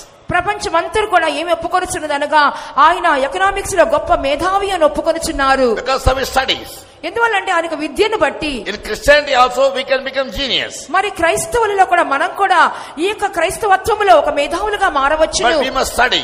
అయితే మనం కూడా దాన్ని చదువుకొనవలెను. Ephesians 4:11, ఎఫెసీ 4:11 Bible says God has appointed 5 officers in the church. దేవుడి సంఘములో 5 ఉద్యోగస్తులను ఏర్పాటు చేసి ఉన్నారు. first of all apostles, మొట్టమొదటిగా అపోస్తలులు, secondly prophets, రెండవదిగా ప్రవక్తలు, thirdly pastors, మూడవదిగా కాపరులు, then teachers, తర్వాత బోధకులు, then evangelists. తర్వాత స్వార్థికులు అయ్యున్నది. all the 5 groups of workers are given for the perfecting of the church. ఈ 5 గుంపుల ఉద్యోగస్తులు సంఘం యొక్క పరిపూర్ణత కోసమే నియమించబడి ఉన్నారు. and in 1 Corinthians 12th chapter 28th verse. మరి మొదటి కొరింథీ 12వ అధ్యాయము 28వ వాక్యంలో చూస్తున్నాము. There about the ministries of the workers is mentioned. అక్కడ సేవకుల యొక్క పరిచర్యల గురించి వ్రాయబడి ఉన్నది. There are 8 ministries. 8 విధములైన పరిచర్యలు. And the first one stands for the apostolic ministry. దాంట్లో మొదటి పరిచర్య అపోస్తులు అని చెప్పి వ్రాయబడి ఉన్నది. God has appointed the apostles first of all in the church. దేవుడు మొదటిగా కొందరిని సంఘములో అపోస్తులుగా ఏర్పరచుకొని ఉన్నారు. They are those who live under a consecration like the 12 apostles chosen by Jesus on the earth. వారు ఎలాగనటువంటి ప్రతిష్టను అవలంబిస్తున్నారంటే యేసు ప్రభు ఈ లోకములో ఉంటున్నప్పుడు తను వెంబడించిన 12 మంది శిష్యుల యొక్క ప్రతిష్టను వెంబడించుచున్నారు. To the apostles, God doesn't give them only the knowledge of Bible, God also gives them deeper revelations. అపోస్తులకు దేవుడు బైబిల్ జ్ఞానము మాత్రమే కాకుండా లోతైన ప్రకటనలు కూడా అనుగ్రహించుచున్నారు. In 1 Corinthians 12:1, Paul says that I came to visions and revelations. మరి 2 కొరింథీ 12వ అధ్యాయము మొదటి వాక్యంలో చూస్తున్నాము, అనేకమైన దర్శనములు ప్రత్యక్షతలు నాకు కలవు అని చెప్పుచున్నాడు. Every word written in the Bible has a spiritual significance hidden behind it. Bible గ్రంథంలో రాయబడినటువంటి ప్రతి వాక్యము కూడా దాని వెనుక ఒక ఆత్మీయమైనటువంటి ప్రత్యక్షత లేక ప్రకటన దాగి ఉన్నది. In Ephesians 3:6, Paul says, ఎఫెసీ 3వ అధ్యాయము 6వ వాక్యములో పౌలు చెప్పుచున్నారు, that hidden truth or the hidden mystery behind every word is revealed only to the holy apostles and prophets, not to all the Christians or all the pastors. ప్రతి వాక్యము వెనుక దాగి ఉన్నటువంటి మరుగైన మర్మములు అనేవి దేవుడు తన యొక్క పరిశుద్ధులైన అపోస్తులకు ప్రవక్తలకు మాత్రమే బయలుపరిచినారు గాని అందరికీ ఆయన బయలుపరచలేదు. Therefore in the first century, అందువలనే మొదటి శతాబ్దములో all the spirit baptized people, ఆత్మ పొందినటువంటి ప్రతి ఒక్కరు కూడా they live together వారు కలిసి ఉన్నారు. in the fellowship of the apostles, అపోస్తుల సహవాసములో ఉన్నారు. in praying with them, వారితో కలిసి ప్రార్థించుచున్నారు. in keeping communion with them, వారితో పాటు వారు అన్యోన్యము పెట్టుకొని ఉన్నారు. and also by observing to keep the doctrines also of them. అంత మాత్రమే కాకుండా వారి ఉపదేశములను కూడా వారు వెంబడించి ఉన్నారు. Acts of Apostles chapter 2 verse 42. దాని గురించి అపోస్తల కార్యములు 2వ అధ్యాయము 42వ వాక్యములో చూస్తున్నాము. And they only going around preaching the gospel and establish churches. వారే లోకమంతటా తిరుగుచు సువార్తను ప్రకటించుచు ఆయా స్థలముల్లో సంఘములు కూడా వారు ప్రారంభించి ఉన్నారు. Therefore in the New Testament, after the 4 gospels like Matthew, Mark, Luke and John, అందువల్ల నూతన నిబంధన మనం చూస్తున్నాము 4 సువార్తలు మత్తయి, మార్కు, లూకా, యోహానులో. the 5th book is called Acts of Apostles, not Acts of just pastors. ఈ యొక్క 4 సువార్త తదుపరి 5వ పుస్తకం ఏంటంటే అపోస్తుల కార్యములు, పాస్టర్ల కార్యములు అని కాదు, అపోస్తుల కార్యములు. Matthew 28 last 2-3 verses. మత్తయి సువార్త 28వ అధ్యాయంలోని చివరి 2 వాక్యాలు చూసినప్పుడు they read about the great commission of Jesus. యేసు ప్రభు అప్పగించిన గొప్ప పనిని గురించి చూస్తున్నాం. To the 12 apostles he said, 12 మంది శిష్యులతో యేసు ఏం చెప్పారంటే, go into all the world, ఇదిగో సర్వలోకమునకు వెళ్ళుడి, and teach every man whatever I have taught you. నేను మీకు ఏ ఏ కార్యములు బోధించానో వాటన్నిటిని అందరితో చెప్పండి. Make them disciples, వారిని నాకు శిష్యులుగా చేయండి, and మరియు baptize them in the name of the Father, Son and Holy Ghost. తండ్రి, కుమార, పరిశుద్ధాత్మ నామములోనికి వారికి బాప్తిస్మం ఇవ్వండి. This great commission was given only to the 12 apostles, not to other workers who followed Jesus voluntarily. యేసు ప్రభుని స్వచ్ఛందంగా వెంబడించినటువంటి సేవకులందరికీ ఈ పని అప్పగించలేదు, కానీ యేసు ప్రభు అపోస్తులైన వారికి మాత్రమే ఈ గొప్ప పనిని అప్పగించి ఉన్నారు. Because of their consecrated life. ఎందుకంటే వారి యొక్క ప్రతిష్ఠ గల జీవితం మీద ఆధారపడి చేసుకొని. So when we come to that order, మనం ఎప్పుడైతే ఆ క్రమములోకి వచ్చుచున్నామో we also will be given more revelations from the word of God. దేవుని వాక్యములో నుండి అధికమైన ప్రకటనలు మనకు కూడా లభించును. Now what is your hope and my hope? What good are we expecting to come to our life in future? భవిష్యత్తులో మనము ఏ యొక్క మంచి కార్యము మనలో జరగాలని చెప్పి మనము నిరీక్షిస్తున్నాం లేక ఎదురు చూచుచున్నాము. Every true Christian, ప్రతి నిజమైన క్రైస్తవుడు, he looks beyond something after grave. ఆ యొక్క సమాధి తర్వాత ఉండే కార్యముల గురించి ఆలోచిస్తూ ఉంటాడు. Yes, when a Christian dies, ఒక క్రైస్తవుడు మరణించినప్పుడు with all Christian chantings and songs and reading Bible and he is been buried. క్రైస్తవ పాటలతోనూ వాక్యములతోనూ రకరకాలైన బోధనలతోనూ అతడు సమాధి చేయబడుచున్నాడు. And we all believe that once we are dead and buried, one day we all will come out of the grave. మనం అందరూ నమ్మేది ఏంటంటే ఒకసారి చనిపోయి సమాధి చేయబడిన తర్వాత తప్పకుండా మన సమాధి నుండి పైకి లెగుస్తాము అని నమ్ముచున్నాం కదా. As Jesus rose again on the third day, యేసు ప్రభు ఎలాగున మూడవ రోజు తిరిగి లేచి ఉన్నారు, and ascended up to heaven on the 40th day. 41 దినమందు ఆయన పరలోకమునకు ఆరోహణుడై ఉన్నాడు. Now sitting at the right hand of the Father, he is making intercession on our behalf to him.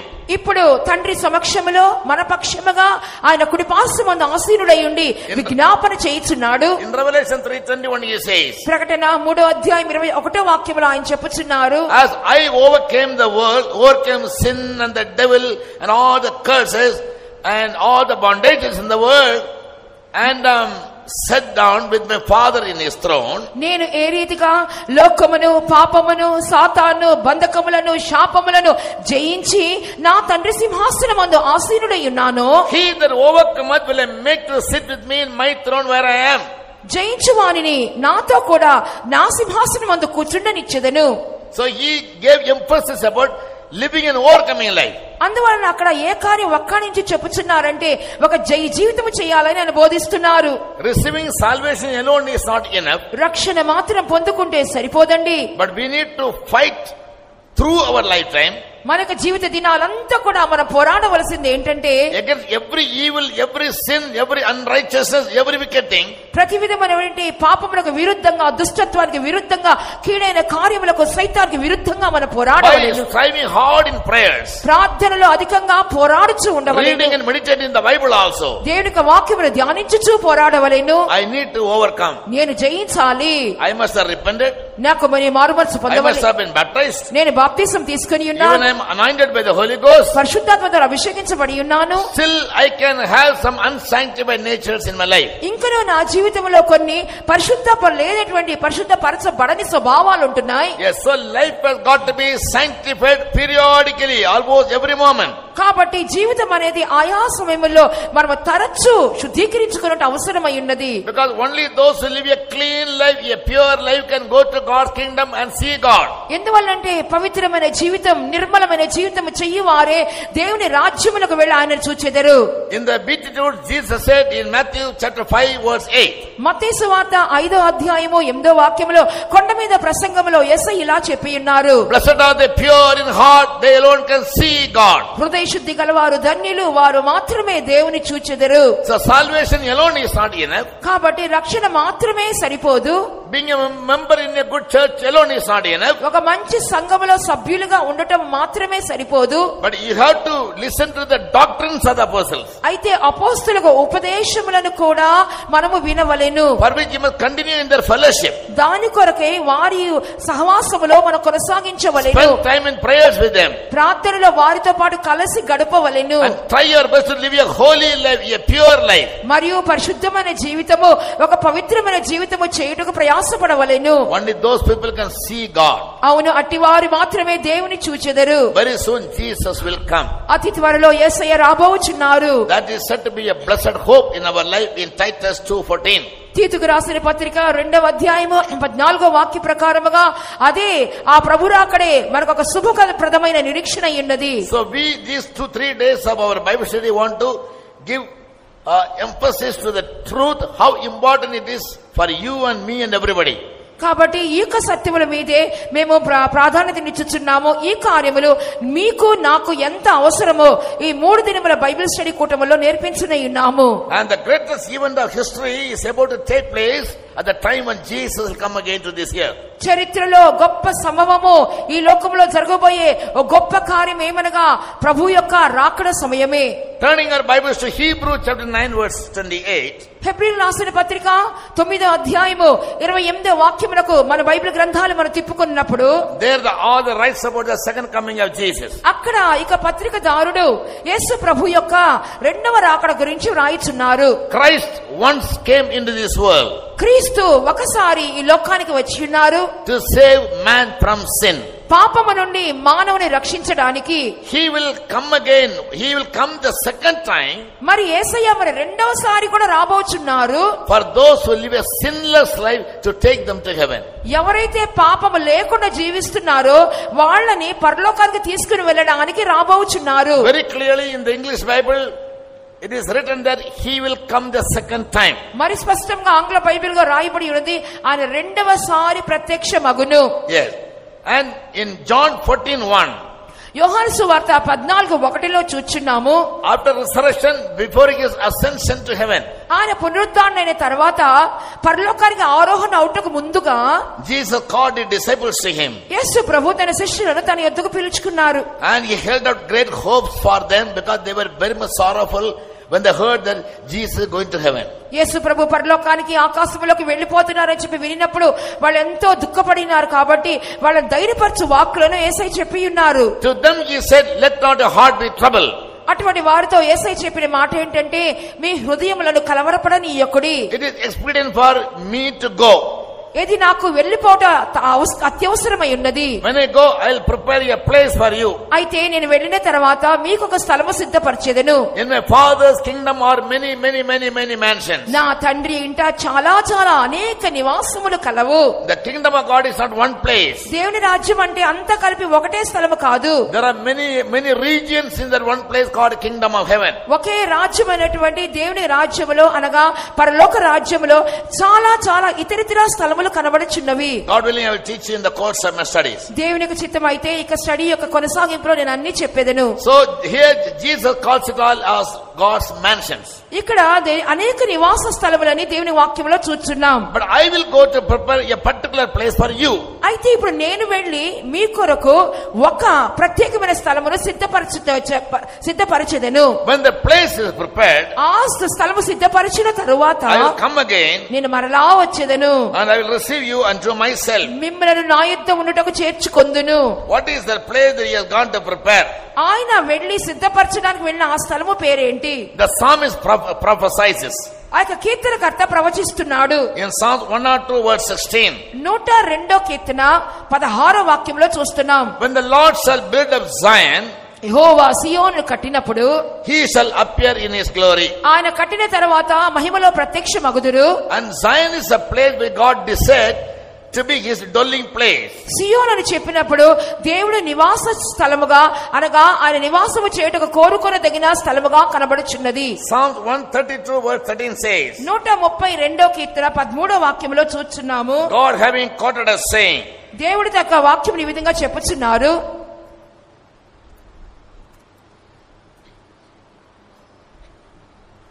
For the Lord has chosen Zion, he has decided for his habitation. యెహోవా సియోనును ఏర్పరచుకొని ఉన్నాడు, తనకు నివాస స్థలముగా దాన్ని కోరుకొని ఉన్నాడు. 13వ వాక్యము. This is my rest forever. ఇదే నా కోరిన స్థానము. Here will I dwell. నేను ఇక్కడ విశ్రమించెదను. For I have decided. నేను దాన్ని కోరుకొని ఉన్నాను. So the place Jesus has gone to prepare is called Zion. కాబట్టి దేవుడు సిద్ధపరచడానికి వెళ్ళినటువంటి స్థలం ఏంటంటే దాని పేరు సియోను. Zion is a place where God has chosen as his dwelling, eternal dwelling place.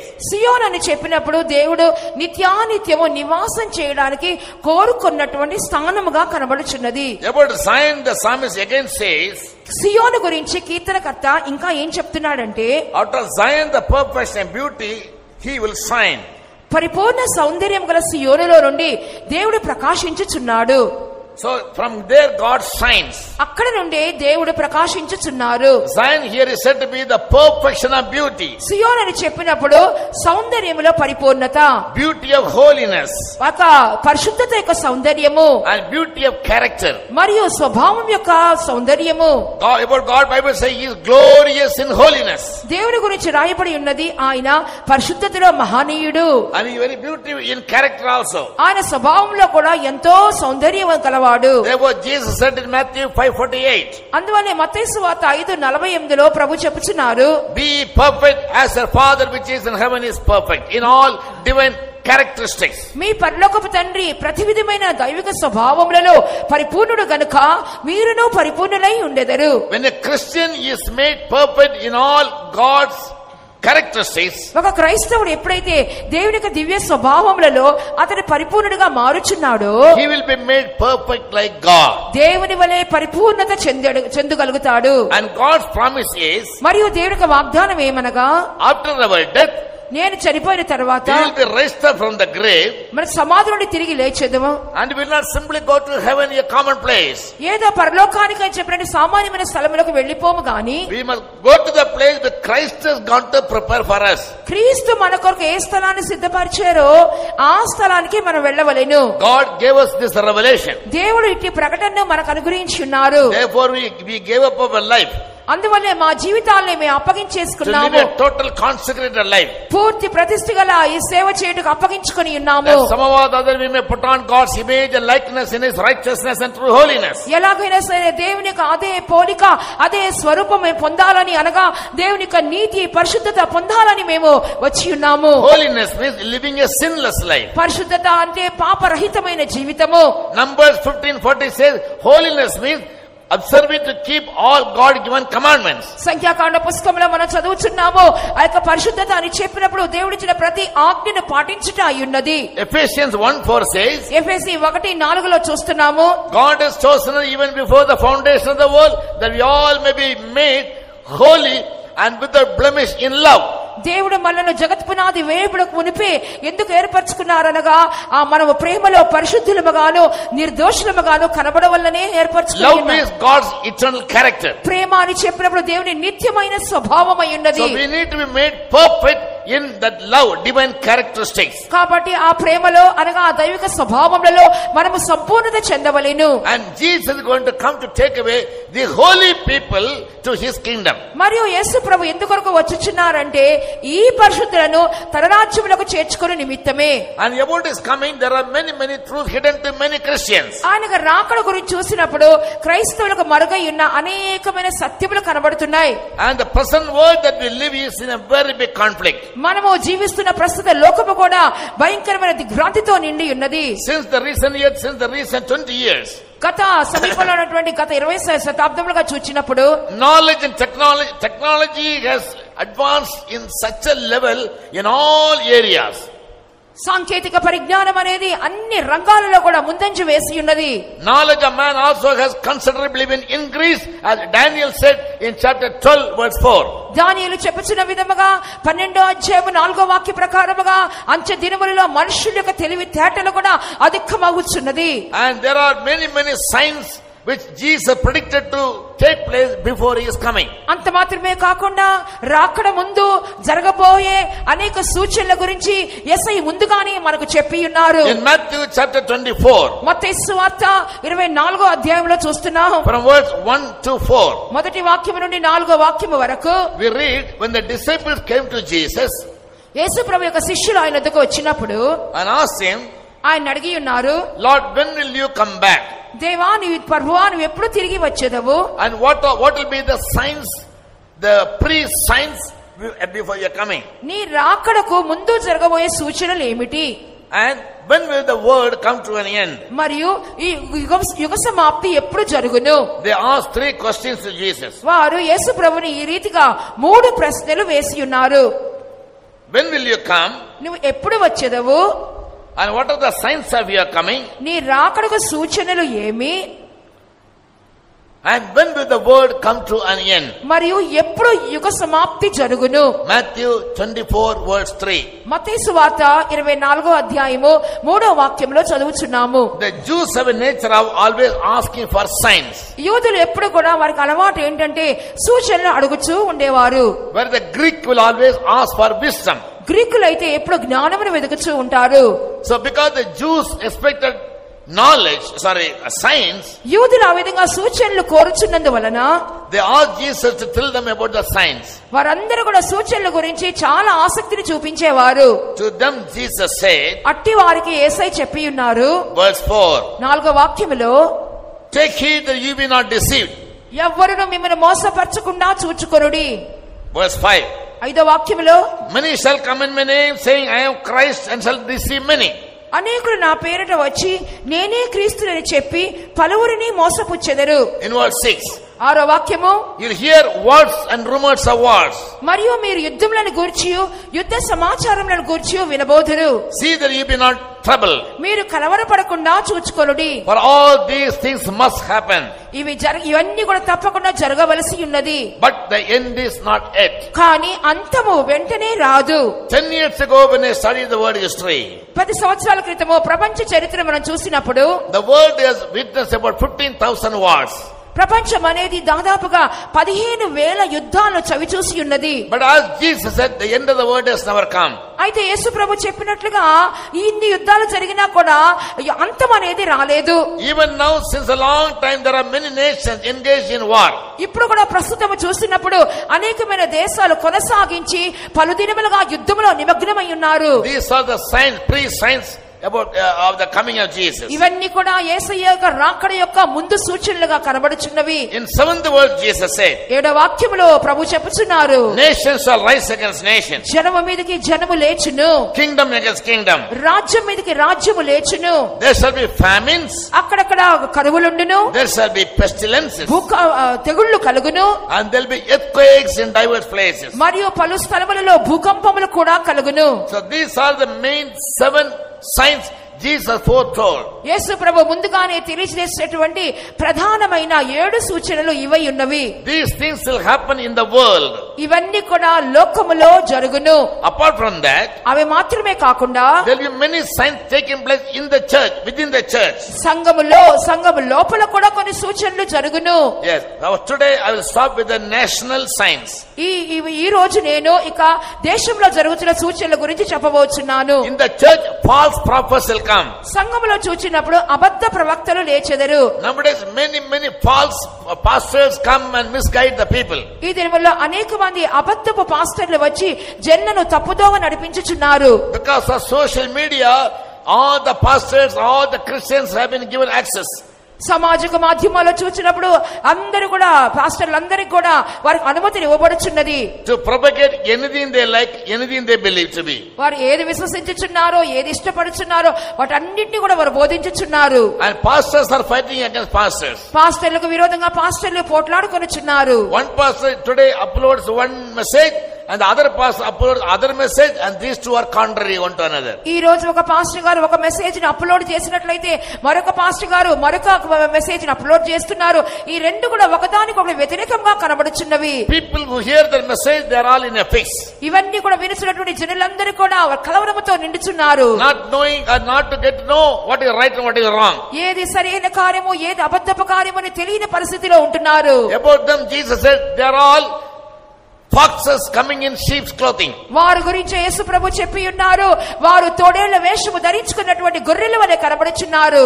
There was a church at Ephesus in the 1st century. మొదటి శతాబ్దములో ఎఫెసీలో ఒక సంఘము కనబడి ఉన్నది. In Revelation 2nd chapter we read about it. ప్రకటన గ్రంథం 2వ అధ్యాయంలో ఆ సంఘాన్ని గురించి చెప్పబడి ఉన్నది. They had many good qualities but some shortcomings too. వారికి చాలా మంచి స్వభావాలు ఉన్నా కూడా కొన్ని కొరతలు కూడా కనబడుచున్నవి. One of their good quality was, వాళ్ళు ఉన్నటువంటి ఒక మంచి స్వభావం ఏంటంటే, they never used to believe and never used to accept all the pastors as pastors. వారు పాస్టర్లు చెప్పుకునే వాళ్ళందరినీ కూడా పాస్టర్లుగా అంగీకరించని వారు. They used to try and see వాళ్ళు పరీక్షించి తెలుసుకునేవారు whether they are truly apostles or no. వారు నిజమైన అపోస్తలులా కాదా అని పరీక్షించి తెలుసుకునేవారు. Even today, in the light of the scriptures and by prayerfully, ఈ దినముల్లో కూడా వాక్యపు వెలుగులో కూడా ప్రార్థన పూర్వకంగా చెప్పుచున్నది ఏమనగా, every Christian must be confirmed to understand who is the right teacher. ప్రతి క్రైస్తవులు కూడా నిశ్చయించుకోవాలి ఎవరు నిజమైన బోధకులు అని. So false Christ will come. కాబట్టి అబద్ధమైన క్రీస్తులు లేచెదరు. Many will be offended. Verse 10. 10వ వాక్యంలో అనేకులు కూడా ఆ విషయమై కలవరపడుదురు. And verse 12 says, 12వ వాక్యంలో చూస్తున్నాము, iniquity among the saved people in the church will abound. సంఘములోని రక్షింపబడిన వారి మధ్యలో కూడా అక్రమం అనేది విస్తరించును. Therefore the love of God will wax cold. అందువలనే వారిలో ఉన్న దేవుని ప్రేమ చల్లారిపోవును. In UK and the USA there are many churches been sold out. యూకేలోను అమెరికా దేశంలో చూచినప్పుడు అనేకమైనటువంటి చర్చిలు అమ్మివేసి ఉన్నారు. Churches have been converted into malls. సంఘములు చర్చిలు అనేవి మాల్స్, కొట్లు, దుకాణముల వలె మార్చబడి ఉన్నవి. Because Sunday churches are all found to be empty. అందువలనే ఆదివారము సంఘములన్నీ ఖాళీగా మార్చబడి ఉన్నవి. People of the world have come to such a level that they don't need God anymore in their life. They are simply ruling out God from every affair of their life. జనులను చూసినప్పుడు ఈ దినములలో ఎంత మాత్రము కూడా క్రీస్తుని అంగీకరించడం లేదు, తమ జీవితంలో బయటకు త్రోసివేయుచున్నారు. And the last thing what Jesus said, చివరి వారము యేసయ్య ఏం చెప్పి ఉన్నారనగా, the gospel of the kingdom must be preached all over the world. దేవుని యొక్క రాజ్య సువార్త లోకమందంతటా ప్రకటించబడును. And then shall the end come. అటు తర్వాత అంతము వచ్చును. Therefore, as and when God gives us opportunity, we go around preaching the gospel to every place. అందువల్ల దేవుడు తరుణం ఇచ్చిన కొలది ప్రతి చోటుకు వెళ్లి సువార్తను బోధించుచున్నాము. Because it is God given commandment, a great commission, go into all the world and preach and teach. ఎందువల్లంటే దేవుడు మాకు అప్పగించినది మహా గొప్ప పని, సర్వలోకానికి వెళ్లి సర్వ సృష్టికి సువార్తను ప్రకటించుడి. And when the gospel is preached to all men in the world, సర్వలోకములకు ఎప్పుడైతే సువార్త ప్రకటించబడుచున్నదో, now through the social media, every person by some means is given a chance to get to know about Jesus, true Christianity, and about the second coming of Jesus. సామాజిక మాధ్యమ మూలముగా ప్రతి ఒక్కరికి కూడా క్రైస్తవులు అంటే ఎవరు, క్రీస్తు అంటే ఎవరు అని చెప్పి, సువార్త అంటే ఏంటి, రాకడ అంటే ఏంటి అని చెప్పి ఏదో కొద్ది అవగాహన వీటి మూలంగా మనకు కలుగుతూనే ఉన్నది. Though most of us believe that Jesus will come again, యేసు ప్రభు తప్పకుండా తిరిగి వస్తారని చెప్పి అనేక మంది నమ్మినప్పటికీ, when will he come, why will he come, how will he come, where will he come, they have no idea. ఆయన ఎప్పుడు వచ్చును, ఎందుకు వచ్చును, ఎవరి కొరకు వచ్చును, ఎలాగున వచ్చును అనే కార్యములు అనేక మందికి తెలియవు. We want to make it very elaborate to every dear one seated here. ఇక్కడ కూర్చుని ఉండి ప్రతి ప్రియమైన వారికి ఈ కార్యములు విశదముగా చెప్పాలని మేము ప్రయత్నించుచున్నాము. The second coming of Jesus itself is a mystery. ప్రభు యొక్క రెండవ రాకడే ఒక గొప్ప మర్మముగా కనబడుచున్నది. The truth has not been revealed to every person. ఆ సత్యం అనేది ప్రతి మానవునికి బయలుపరచబడలేదు. Because we need to have a great thirst. ఎందువల్లంటే దాని గురించిన గొప్ప దాహం మనకు ఉండవలెను. To know the truth. సత్యమును తెలుసుకోవాలనే దాహము. Then somehow God will help you to understand the truth. దేవుడు ఎలాగైనా సరే సత్యమును తెలుసుకోవడానికి, ఆ అర్థం చేసుకోవడానికి కృపనిచ్చును గాక. It is very sure and certain Jesus will come again. యేసు ప్రభు నిశ్చయంగా మరి నిశ్చయముగా ఆయన రెండవసారి ప్రత్యక్షమగుదురు. In the first century, the apostles thought that during their days Jesus will give them a kingdom. మొదటి శతాబ్దంలోనే ఆ రోజులో ఉన్నటువంటి దేవుని బిడ్డలు ఆ దినములలోనే తమకు దేవుడు ఒక రాజ్యాన్ని ఇస్తారని చెప్పి ఎదురు చూచి ఉన్నారు. Because Jesus said, repent, for the kingdom of heaven is coming. ఎందువల్లంటే యేసు ప్రభు బోధించినప్పుడు మారు మనసు పొందుడి, దేవుని రాజ్యం సమీపించిందని చెప్పి బోధించారు. The Jews believed Jesus to be their king initially. యూదులైన వారు యేసు ప్రభుని ప్రారంభంలో రాజుగా నమ్మారు. But later they crucified him. ఆ తర్వాత ఆయన సిలువ వేసి ఉన్నారు. Because as expected by them, ఎందువల్లంటే వారు ఎదురు చూసిన విధముగా he never delivered them from the bondage of the Roman. ఆ యొక్క రోమా సామ్రాజ్యం యొక్క బంధకాల నుంచి ఆయన ఎన్నడూ వారికి విడుదల దయచేయలేదు. He could not deliver them from paying tribute to the Roman government. రోమా ప్రభుత్వమునకు పన్ను సుంకము చెల్లించకుండా వారిని ఆపివేయలేకపోయాడు. He was not born in the palace as a king. ఆయన రాజుగా ఒక అంతఃపురములో జన్మించలేదు. Thirdly, మూడవదిగా he was caught by people. ఆయన జనుల ద్వారా పట్టబడ్డారు. And they said, if you are really Christ our king, come down from the cross. నీవు నిజంగా మా రాజు అయిన క్రీస్తువైతే సిలువలో ఉండే దిగిరా అని చెప్పుచున్నారు. Jesus never came. యేసు ప్రభు అలాగన రాలేదు. Therefore they charged him that you are a blasphemer. అందువలనే ఆయన మీద నేరం మోపింది ఏంటంటే ఇతడు దేవదూషణ చేయుచున్నాడు అని చెప్పి ఉన్నారు. When a man calls himself as God, that is called blasphemy. ఒక వ్యక్తి తన్ను తాను దేవునిగా ఎప్పుడైతే చెప్పుకుంటాడో అతడు దేవదూషణ చేయుచున్నాడని వారు అనుకునేవారు. According to the Jewish religion, ఇక యూదా మత సంబంధ ప్రకారముగా any human being calling himself as God is worthy of death. ఏ మానవుడైతే తాను దేవుణ్ణి చెప్పుకుంటున్నాడో వాడు మరణమునకు యోగ్యుడు. Therefore unanimously they all got together to put Jesus to death. అందువల్ల వారందరూ ఏకముగా యేసుకు విరోధంగా లేచి ఆయన్ని మరణించుటకు అప్పగించి ఉన్నారు. Jesus once said, you demolish the temple, in 3 days time I'll raise it up. యేసు ప్రభు బ్రతికున్నప్పుడే చెప్పి ఉన్నారు, దేవాలయమును పడగొట్టుడి, నేను దీన్ని 3 దినములలో తిరిగి లేపేదనని చెప్పి ఉన్నారు. But he never did. అయితే ఆయన అలా చేయలేదు కదా. All these things forced them to stand against Christ. ఈ కార్యములన్నీ కూడా కలిసి క్రీస్తుకు విరోధంగా నిలబట్టకు హేతువుగా మారినవి. Is going in Matthew 25th chapter, మత్తయి సువార్త 25వ అధ్యాయంలో మనం చూసినప్పుడు verses 14 to 19, 14 నుండి 19వ వాక్యం వరకు చూసినప్పుడు the going away of Jesus from this earthly ministry. ఈ యొక్క లోకంలో నుండి యేసు ప్రభు పరిచయం చేసి వెళ్ళిపోయే కార్యం గురించి he compared to a man traveling in a far country. ఒక మనుషుడు దేశాంతరమునకు ప్రయాణమైపోతున్న వ్యక్తితో పోల్చి చెప్పబడి ఉన్నది. And he promised his disciple, his servant, he will come again quickly. తన దాసులకు ఏం వాగ్దానం చేశాడంటే, నేను వెళుచున్నాను కానీ తప్పకుండా త్వరగా తిరిగి వచ్చేదను. And when he comes again, ఆయన తిరిగి వచ్చినప్పుడు he will reward their servants according to their trade or according to their profits, whatever they gained out of the trade. తాను తన దాసులకు తిరిగి ప్రతిఫలం ఇస్తానని చెప్పారు. వారి యొక్క వ్యాపారం తగిన విధంగా, వారు చేసిన వాణిజ్యం తగిన విధంగా ప్రతిఫలాన్ని ఇస్తానని చెప్పి ఉన్నారు. In Acts 1:8, the disciples asked Jesus, Lord, will you give us the kingdom now? అపొస్తలుల కార్యములు 1:8 వాక్యములో శిష్యులు అడిగి ఉన్నారు, ప్రభువా ఇప్పుడు మాకు ప్రస్తుతము దేవుని రాజ్యం ఇచ్చేదవా అని అడిగి ఉన్నారు. To them Jesus said, it is not for you to know about the times and the seasons the Father kept in his control. అటువంటి వారికి యేసు ప్రభు ఇచ్చినటువంటి ప్రత్యుత్తరం ఏమనగా, కాలములను సమయములను తెలుసుకొనుట అది మీ పని కాదు, అది తండ్రి స్వాధీనమందున్నది. When he spoke to them, ఆ విధంగా అది మాట్లాడినప్పుడు he said, the time and the hour when I will come back, nobody in the world knows. నేను ఏ సమయమందు వస్తానో, ఏ గడియందు వస్తానో ఈ లోకంలో ఎవరికీ తెలియదు. Even I, the Son, doesn't know. I do not know. నేను కూడా మనుష్య కుమారుడైన నేను కూడా నాకు తెలియదు. Only my Father knows, he said. నా తండ్రికి మాత్రమే అది తెలియనని చెప్పి ఉన్నారు. In Luke 17 chapter he said, I may come in the midnight, in the evening, in the midnight, at the cock crowing, or early morning. లూకాసు వార్త 17వ అధ్యాయంలో చెప్పి ఉన్నారు, నేను తెల్లవారుజామున వచ్చుదునో, కోడి కూయినప్పుడు వచ్చుదునో, సాయంత్రం అందు వచ్చుదునో, నేను అర్ధరాత్రి వేళ వచ్చుదునో తెలియదు. But the hour and the day when I come, nobody knows and nobody can know. కానీ నేను వచ్చుచున్న సమయమైనను గడియైనను ఎవరికీ తెలియదు. Yes, from that we understand the coming of the Lord will be a secret coming. ఆ విషయం నుండి మనకి ఏమర్థమవుతుందంటే, ప్రభు రాకడ ఒక రహస్య రాకడ. When you study Bible very carefully, ఈ కార్యమును జాగ్రత్తగా చదివినప్పుడు, in the second coming of Jesus, యేసు ప్రభు యొక్క రెండవ రాకడలో there will be 3 phases, 3 timings. 3 యొక్క సమయములు లేక 3 విభాగములు కనబడుచున్నవి. First of all, he will come secretly. మొదటిగా ఆయన రహస్యముగా వచ్చెదరు. We call it the secret coming of Jesus. దానికి పేరేంటంటే యేసు ప్రభు యొక్క రహస్య రాకడ. In 1 Thessalonians chapter 4, మొదటి దశలోనిక 4వ అధ్యాయము verse 16 and 17, 16-17 వాక్యాలు చూసినప్పుడు, there Paul writes to Thessalonians as to how he will come.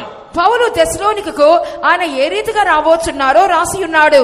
He said, ఆయన ఏం చెప్తున్నాడంటే, Jesus will come with a shout, యేసు ప్రభు ఎలా వచ్చుచున్నారంటే ఆర్భాటముతో వచ్చెదరు, with the voice of the archangel, ప్రధాన దూత శబ్దముతో వచ్చెదరు, and he'll come with the sound of the trumpet. ఆయన బూర ధ్వనితో వచ్చెదరు. 3 sounds, unique sounds will be heard. చూడండి, 3 ప్రత్యేకమైన శబ్దాలతో, స్వరాలతో ఆయన వచ్చెదరు. The shout of Jesus, యేసు ప్రభు యొక్క ఆర్భాట శబ్దం, and the voice of the archangel, ప్రధాన దూత యొక్క శబ్దం, and the sound of the trumpet. మరి బూర శబ్దము. Then what will happen? అప్పుడు ఏమి జరుగుద్దంటే, The dead in Christ will rise first. క్రీస్తు నందు చనిపోయిన వారు లేక మృతులైన వారు మొదట లేస్తారు. By the time of the coming of Jesus, ప్రభు యొక్క రాకడ సమయములో, from the first century till now or till then, మొదటి శతాబ్దం మొదలుకొని ఇంతవరకు ఆదినమ వరకు many have lived a true Christian life. అనేక మంది ఒక మంచి క్రైస్తవ జీవితం చేసిన వారు They ఉంటారు. lived a holy and righteous life. వారి పరిశుద్ధమైన నీతిగల జీవితం చేసిన వారుందరు. They must have been dead by the time he comes. ఆయన వచ్చే సమయానికి వారు మరణించిన వారిగా ఉండి ఉండవచ్చును. If they had died without sin, వారు ఒకవేళ పాపము లేకుండా మరణించినట్లయితే, having lived a holy life on the earth, భూలోకం మీద పరిశుద్ధమైన జీవితం చేసినట్లయితే, having fulfilled all God's righteousness, దేవుని యొక్క సమస్తమైన నీతిని నెరవేర్చిన వారిగా ఉంటే, such people will be raised up from the grave. అటువంటి వారు సమాధిలో నుండి పైకి లేపబడలేరు. Again in the same words, 1 Thessalonians 4:16, Paul says, మరియు అదే వాక్యములో అనగా మొదటి దశలోనిక 4:16 పరిశుద్ధులైన పౌలు గారు ఏం చెప్పుచున్నారు, and they that are alive సజీవులుగా నిలిచినటువంటి మనము at the time when Jesus comes, యేసు ప్రభు వచ్చినప్పుడు they will be able to hear the shout of Jesus, యేసు ప్రభు యొక్క శబ్దాన్ని వినినటువంటి వారందరూ, understand the voice of the archangel, ప్రధాన శబ్దాన్ని గుర్తుపట్టిన వారు, and they will be hear the sound of the trumpet, ఆ యొక్క బూర శబ్దమును కూడా వినినటువంటి వారు, they all will be translated, they'll be transformed in the body. వారందరూ కూడా శరీరములో వారు మార్పు నొందుదురు లేక రూపాంతరము నొందుదురు. And that these two groups will go together to meet Jesus in the sky. ఇప్పుడు ఈ రెండు గుంపుల వారు కలిసి పైకి వెళ్లి మధ్యాకాశములో యేసు ప్రభువుని ఎదుర్కొందురు. That is called the secret coming of Jesus. అదే యేసు ప్రభు యొక్క రహస్య రాకడ. In the secret coming, he is going to come to take away the sinless people which lived like a glorious church with a spot or wrinkle on the earth. ఆ యొక్క రహస్య రాకడలో ఎవరైతే పాప రహితులుగా జీవిస్తారో, ఎవరైతే మహిమగల సంఘముగా మచ్చ డాగు కళంకము లేకుండా జీవిస్తారో అట్టి వారు కొనిపోబడుదురు. Ephesians 5:26 reads, ఎఫెసీ 5:26 లో చదువుచున్నాము, Jesus gave his life on the cross యేసు ప్రభు సిలువలో తన ప్రాణమును దారపోసి ఉన్నారు, that he may prepare a glorious church. ఒక మహిమగల సంఘమును తాను సిద్ధపరచుకొను నిమిత్తము. Not a church for namesake, ఏదో నామకార్థమైన సంఘము కాదు, not a church with a beautiful name, ఏదో చక్కని పేర్లతో గల సంఘాలు కొరకు but కాదు, a church that will be made glorious మహిమగల సంఘము కొరకు or perfect లేదా పరిపూర్ణత చెందిన సంఘము కొరకు, in righteousness and holiness, నీతిలోను పరిశుద్ధతలోను without any sin ఎటువంటి పాపము లేకుండా and without any spot, మరియు ఎటువంటి మచ్చలు లేకుండా, without any wrinkle. ఎటువంటి ముడతలు లేకుండా Those saints will be taken up in the secret coming of Jesus.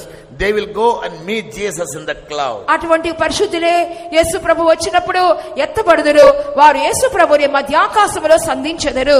About that experience, Paul writes to the Corinthians.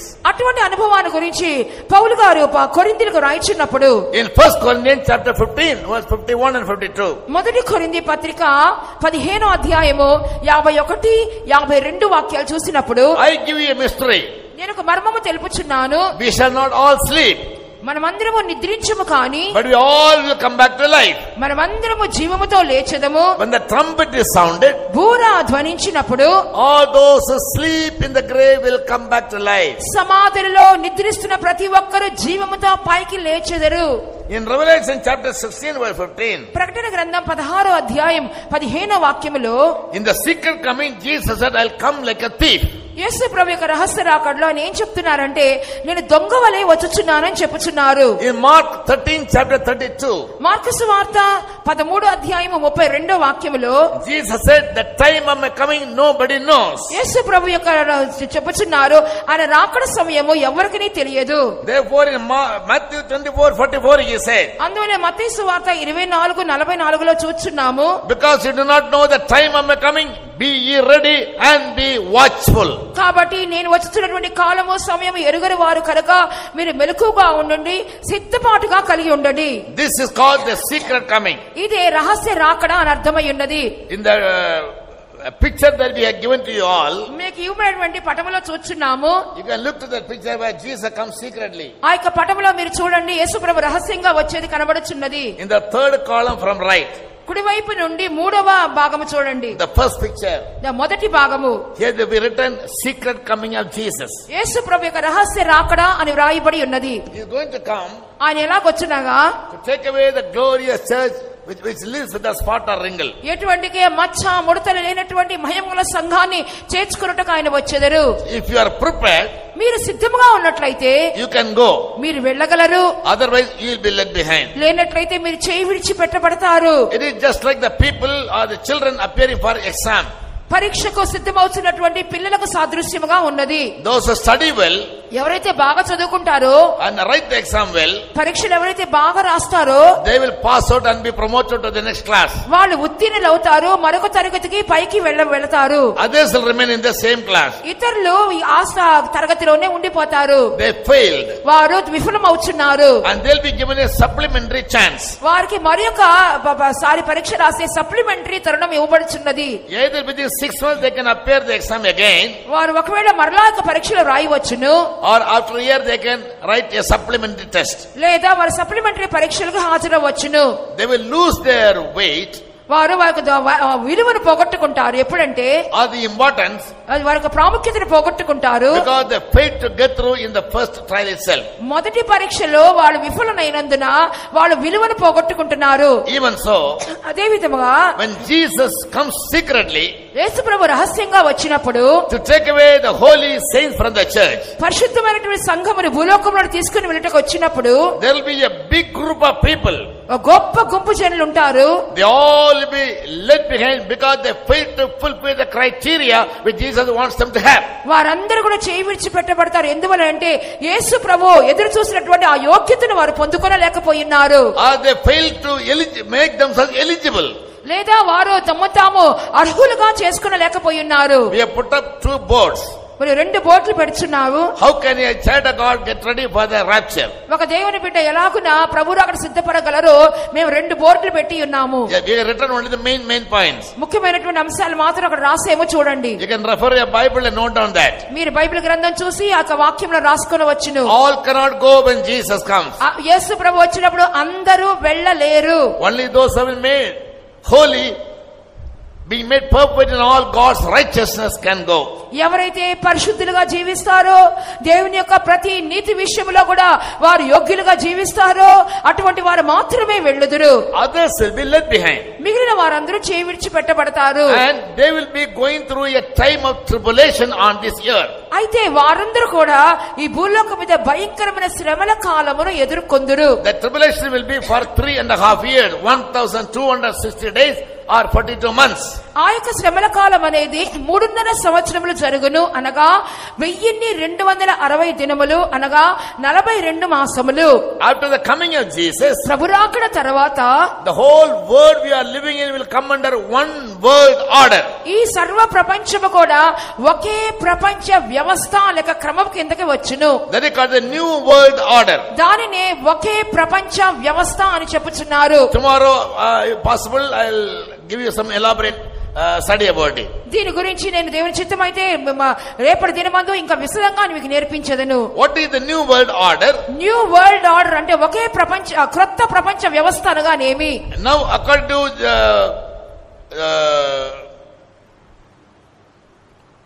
UNO, United Nations Organizations, ఐక్యరాజ్య సమితి యొక్క ప్రకటన మూలముగా we have about 195 countries in the world. ఈ ప్రపంచంలో చూసినప్పుడు దాదాపు 195 దేశాలు కనబడుచున్నాయి. It may be little more or less. కొంచెం దానికంటే ఎక్కువ తక్కువ ఉండవచ్చును. Yes. So, though there are 195 nations, 195 దేశములు ఈ ప్రపంచమంతా కనబడుచున్నను, ruled by different rulers, వేరు పాలకుల ద్వారా ఏలుబడి చేయబడుచున్నను, administered by different doctrines, వేరు నియమముల మూలంగా ప్రభుత్వము చేయబడుచున్నను. they call it as constitution. వారు కూడా దాని రాజ్యాంగం అని చెప్పుచున్నారు. They are not at all one. India is different, Pakistan different, Bangladesh different, Sri Lanka is different. దేశములన్నీ కూడా వ్యత్యాసకరంగానే కనబడుచున్నవి. భారతదేశం వేరుగా ఉంటున్నది, బంగ్లాదేశ్ వేరుగా ఉంటున్నది, చైనా దేశం, ఈ విధంగా వేవేరు దేశములు వేవేరు రకములుగా పనిచేయుచున్నవి. When Jesus comes and takes away the holy perfected saints from the earth, యేసయ్య వచ్చి పరిశుద్ధత పొందినటువంటి సంపూర్ణ చెందినటువంటి తనకు సంఘమును తీసుకుని వెళ్లిపోయిన తర్వాత one world ruler will rise. ఒకే ప్రపంచ నాయకుడు లేక పాలకుడు లేచును. And he will abolish all the elected nations. అతడు ఏం చేస్తాడంటే ఎన్నుకొనబడినటువంటి ప్రభుత్వాలన్నిటిని కూడా అతడు తొలగించి వేస్తాడు. All the nations of the world will come under one government. అప్పుడు ప్రపంచంలోని దేశములన్నీ కూడా ఒకే పాలన కింద ఒకే ప్రభుత్వం కిందకి వచ్చును. This new world order was planned by the very first president of America called George Washington in the 18th century. కొత్త ప్రపంచ వ్యవస్థ అనేది మొట్టమొదటిసారిగా ఆ యొక్క అమెరికా అధ్యక్షుడైనటువంటి జార్జ్ వాషింగ్టన్ మూలముగా ప్రతిపాదించబడినది. Since then till now the whole world has been making a lot of efforts to bring the whole world under one rule or one order. ఆ దినం మొదలుకొని ఈ దినం వరకు కూడా ప్రపంచం అంతా కూడా ఎలాగైనా సరే ఒకే పరిపాలన కిందకు ఒకే ప్రభుత్వంలోకి రావాలని చెప్పి సర్వ ప్రయత్నాలు చేయుచున్నారు. That one world government will be ruled by a ruler called Antichrist, or he will be Antichrist and Anti-Christians. ఆ ఒకే ప్రపంచ పరిపాలన ఎవరి ద్వారా చేయబడుద్దంటే అంత్యక్రీస్తు అనగా క్రీస్తుకు విరోధి మూలముగా జరిపించబడును. This ruler will be given power and authority and seat by the devil. ఈ యొక్క నాయకునికి లేక ఈ యొక్క పాలకునికి అంత్యక్రీస్తు సాతాను మూలముగా అధికారము, శక్తి, సింహాసనము ఇవ్వబడును. See in the chart, picture number 4, 5 and 6. చూడండి, మీకు ఇవ్వబడిన పటములో 4, 5, 6 పటాలు చూడండి. In the 3 pictures, ఈ 3 పటాలలో the first picture number 4, 4వ పటాన్ని చూసినప్పుడు you see a red colored beast. చూడండి, ఎర్రని రంగు గల ఒక మృగాన్ని చూస్తున్నాం కదా. The second picture, you are able to look at a dragon having 7 heads. ఆ తర్వాత రెండో బొమ్మలో చూస్తున్నాము 7 తలలు గల ఎర్రని ఘటసర్పాన్ని చూస్తున్నాము. In picture number 6, you look at a lamb having 2 horns. 6వ పటం చూడండి, ఒక గొర్రె పిల్లని చూస్తున్నాం, 2 కొమ్ములు కలిగి ఉన్నది. Remember, the book of Revelation is written in types and figures, in symbols and in paradoxes. చూడండి, ప్రకటన గ్రంథం మొత్తం అనేది సూచనల మూలముగాను, సాదృశ్యముల మూలముగాను, ఉపమానముల మూలముగానే రచించబడి ఉన్నది. A common man with a worldly knowledge or a Christian with a shallow knowledge, he cannot understand these secrets. ఒక సామాన్యమైన లోకములోని మనుషుడు కానీ లేదా కొద్ది అవగాహన కలిగినటువంటి క్రైస్తవులు కానీ ఈ సత్యములను గ్రహింపనేరడు. Because Ephesians 3:6 says all these mysteries, hidden truths are revealed only to the holy apostles and prophets. ఎందువల్లంటే ఎఫెసీ రాసిన పత్రిక 3వ అధ్యాయము 6వ వాక్యములో చూస్తున్నాము, ఈ మర్మాలన్నీ కూడా తన పరిశుద్ధులకు, అపోస్తులకు, ప్రవక్తలకు మాత్రమే బయలుపరచబడి ఉన్నవి. So these 3 evil wicked trinity will be ruling the whole world. కాబట్టి ఈ 3 దుష్టమైనటువంటి ఈ యొక్క సైతాను సంబంధించిన నాయకులే రాబో దినములలో సర్వ ప్రపంచాన్ని ఏలుబడి చేయబోతున్నారు. As now the church is ruled by God the Father, God the Son and God the Holy Ghost. ఈ దినములలో సంఘమును ఎలాగన తండ్రి అయిన దేవుడు, కుమారుడైన దేవుడు, పరిశుద్ధాత్మ దేవుడు ఏలుబడి చేయుచున్నారు. They are holy trinity. వాళ్ళు పరిశుద్ధమైన త్రిత్వము. But the devil, the antichrist and the false prophet, they are evil trinity. కానీ సాతానుడు, అంత్యక్రీస్తు, అబద్ధ ప్రవక్త వీళ్ళు దుష్టమైన త్రిత్వము. The devil is said to be the god of this world in 2 Corinthians 4:4. సాతానుకి పేరేంటంటే ఈ యుగ సంబంధమైన దేవత. దాని గురించి 2 కొరింథీ 4:4లో చూస్తున్నాము. Here in this picture, he is given an image like a dragon. ఇక్కడ ఈ పటములో చూస్తున్నాము, ఆ సాతానుకి ఘటసర్పము వంటి రూపము కలదు. In Revelation 12:9, ప్రకటన గ్రంథం 12:9లో చూసినట్లయితే what is the dragons? ఇక ఘటసర్పం ఏమై ఉన్నది? It is said to be the old serpent who deceived Eve in the Garden of Eden. అది ఆదాము అవ్వను మోసము చేసినటువంటి ఏదైనా తోటలో కనబడుచున్నటువంటి ఆది సర్పమై ఉన్నది. In Revelation chapter 12 from verse 1 to 5, ప్రకటన గ్రంథం 12వ అధ్యాయము మొదటి 5 వాక్యములు చూసినప్పుడు we read about the devil in the form of a serpent సాతానుని మనము or a dragon. ఒక సర్పము రూపములో లేక ఘట సర్పము రూపములో చూస్తున్నాము. In the chart, see the first picture. చూడండి, మీకు ఇవ్వబడిన పటములో మొదటి పటము చూడండి. You see a woman ఒక స్త్రీని చూస్తున్నాం. and she is standing on the moon. ఆమె చంద్రుని మీద నిలబడి ఉంది. She is clad with the sun.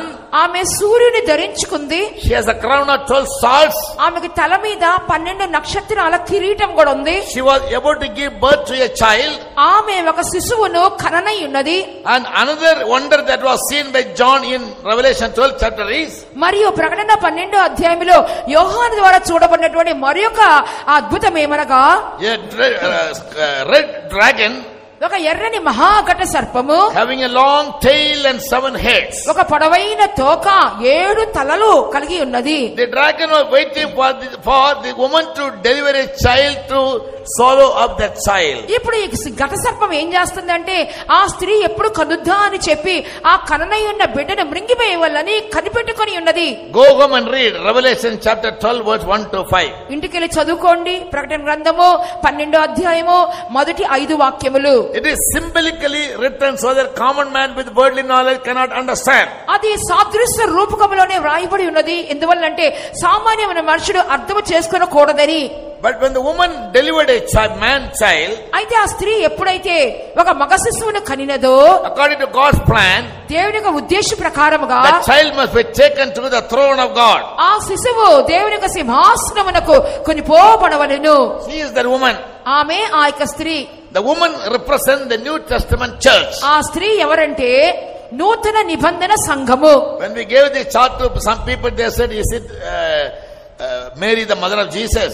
మేము ఈ పటాన్ని కొంతమందికి పంచినప్పుడు వాళ్ళు ఏమన్నారంటే, ఈ స్త్రీ ఎవరండి, ఈమె యేసు ప్రభు తల్లి అయిన మరియమ్మ అని అడిగి ఉన్నారు. No, we don't believe in Mary, the mother of Jesus, to be a goddess. మేము యేసు ప్రభు తల్లి అయిన మరియమ్మ ఒక దేవుడిగా మేము నమ్ముటలేదు. According to the Bible, she was just a woman who found grace in the sight of God to be a mother of Jesus. That's it. Bible గ్రంథ ప్రకారముగా దేవుని దృష్టిలో కృప పొందుకొని ఉన్న స్త్రీ యేసు ప్రభుని కలిగినటువంటి స్త్రీగా మాత్రమే ఉన్నది. Like some people believe, we don't believe in all those truths of Mary. కొంతమంది నమ్ముతున్నట్టుగా మేరీ యొక్క సత్యములన్నీ కూడా మేము నమ్ముటలేదు. Yes, because it is not biblical. ఎందువల్లంటే అది బైబిల్ సంబంధించినది కాదు.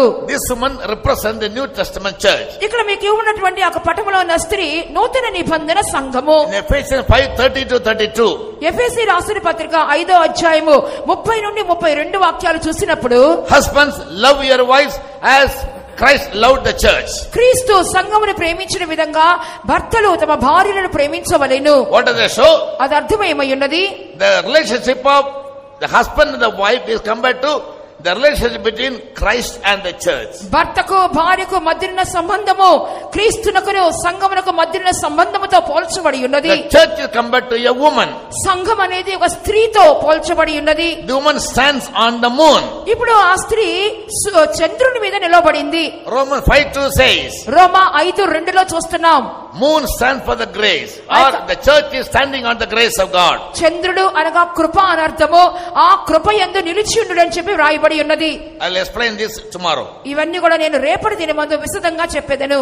And the man child she'll be giving birth. ఇక ఆమె కనించినటువంటి మగ శిశువు, she is believed to be the overcoming saints who will be made ready to go in the secret coming of Jesus as the bride of Christ. ఆమె ప్రభు యొక్క రహస్య రాకడలో క్రీస్తు యొక్క పెండ్లి కుమార్తెగా లేనట్లయితే జయం పొందినటువంటి సంఘముగా ఎత్తబడబోచున్నారు. The devil represents the dragon represents the devil. ఆ ఘటసర్పం అనగా సాతానుడై ఉన్నాడు.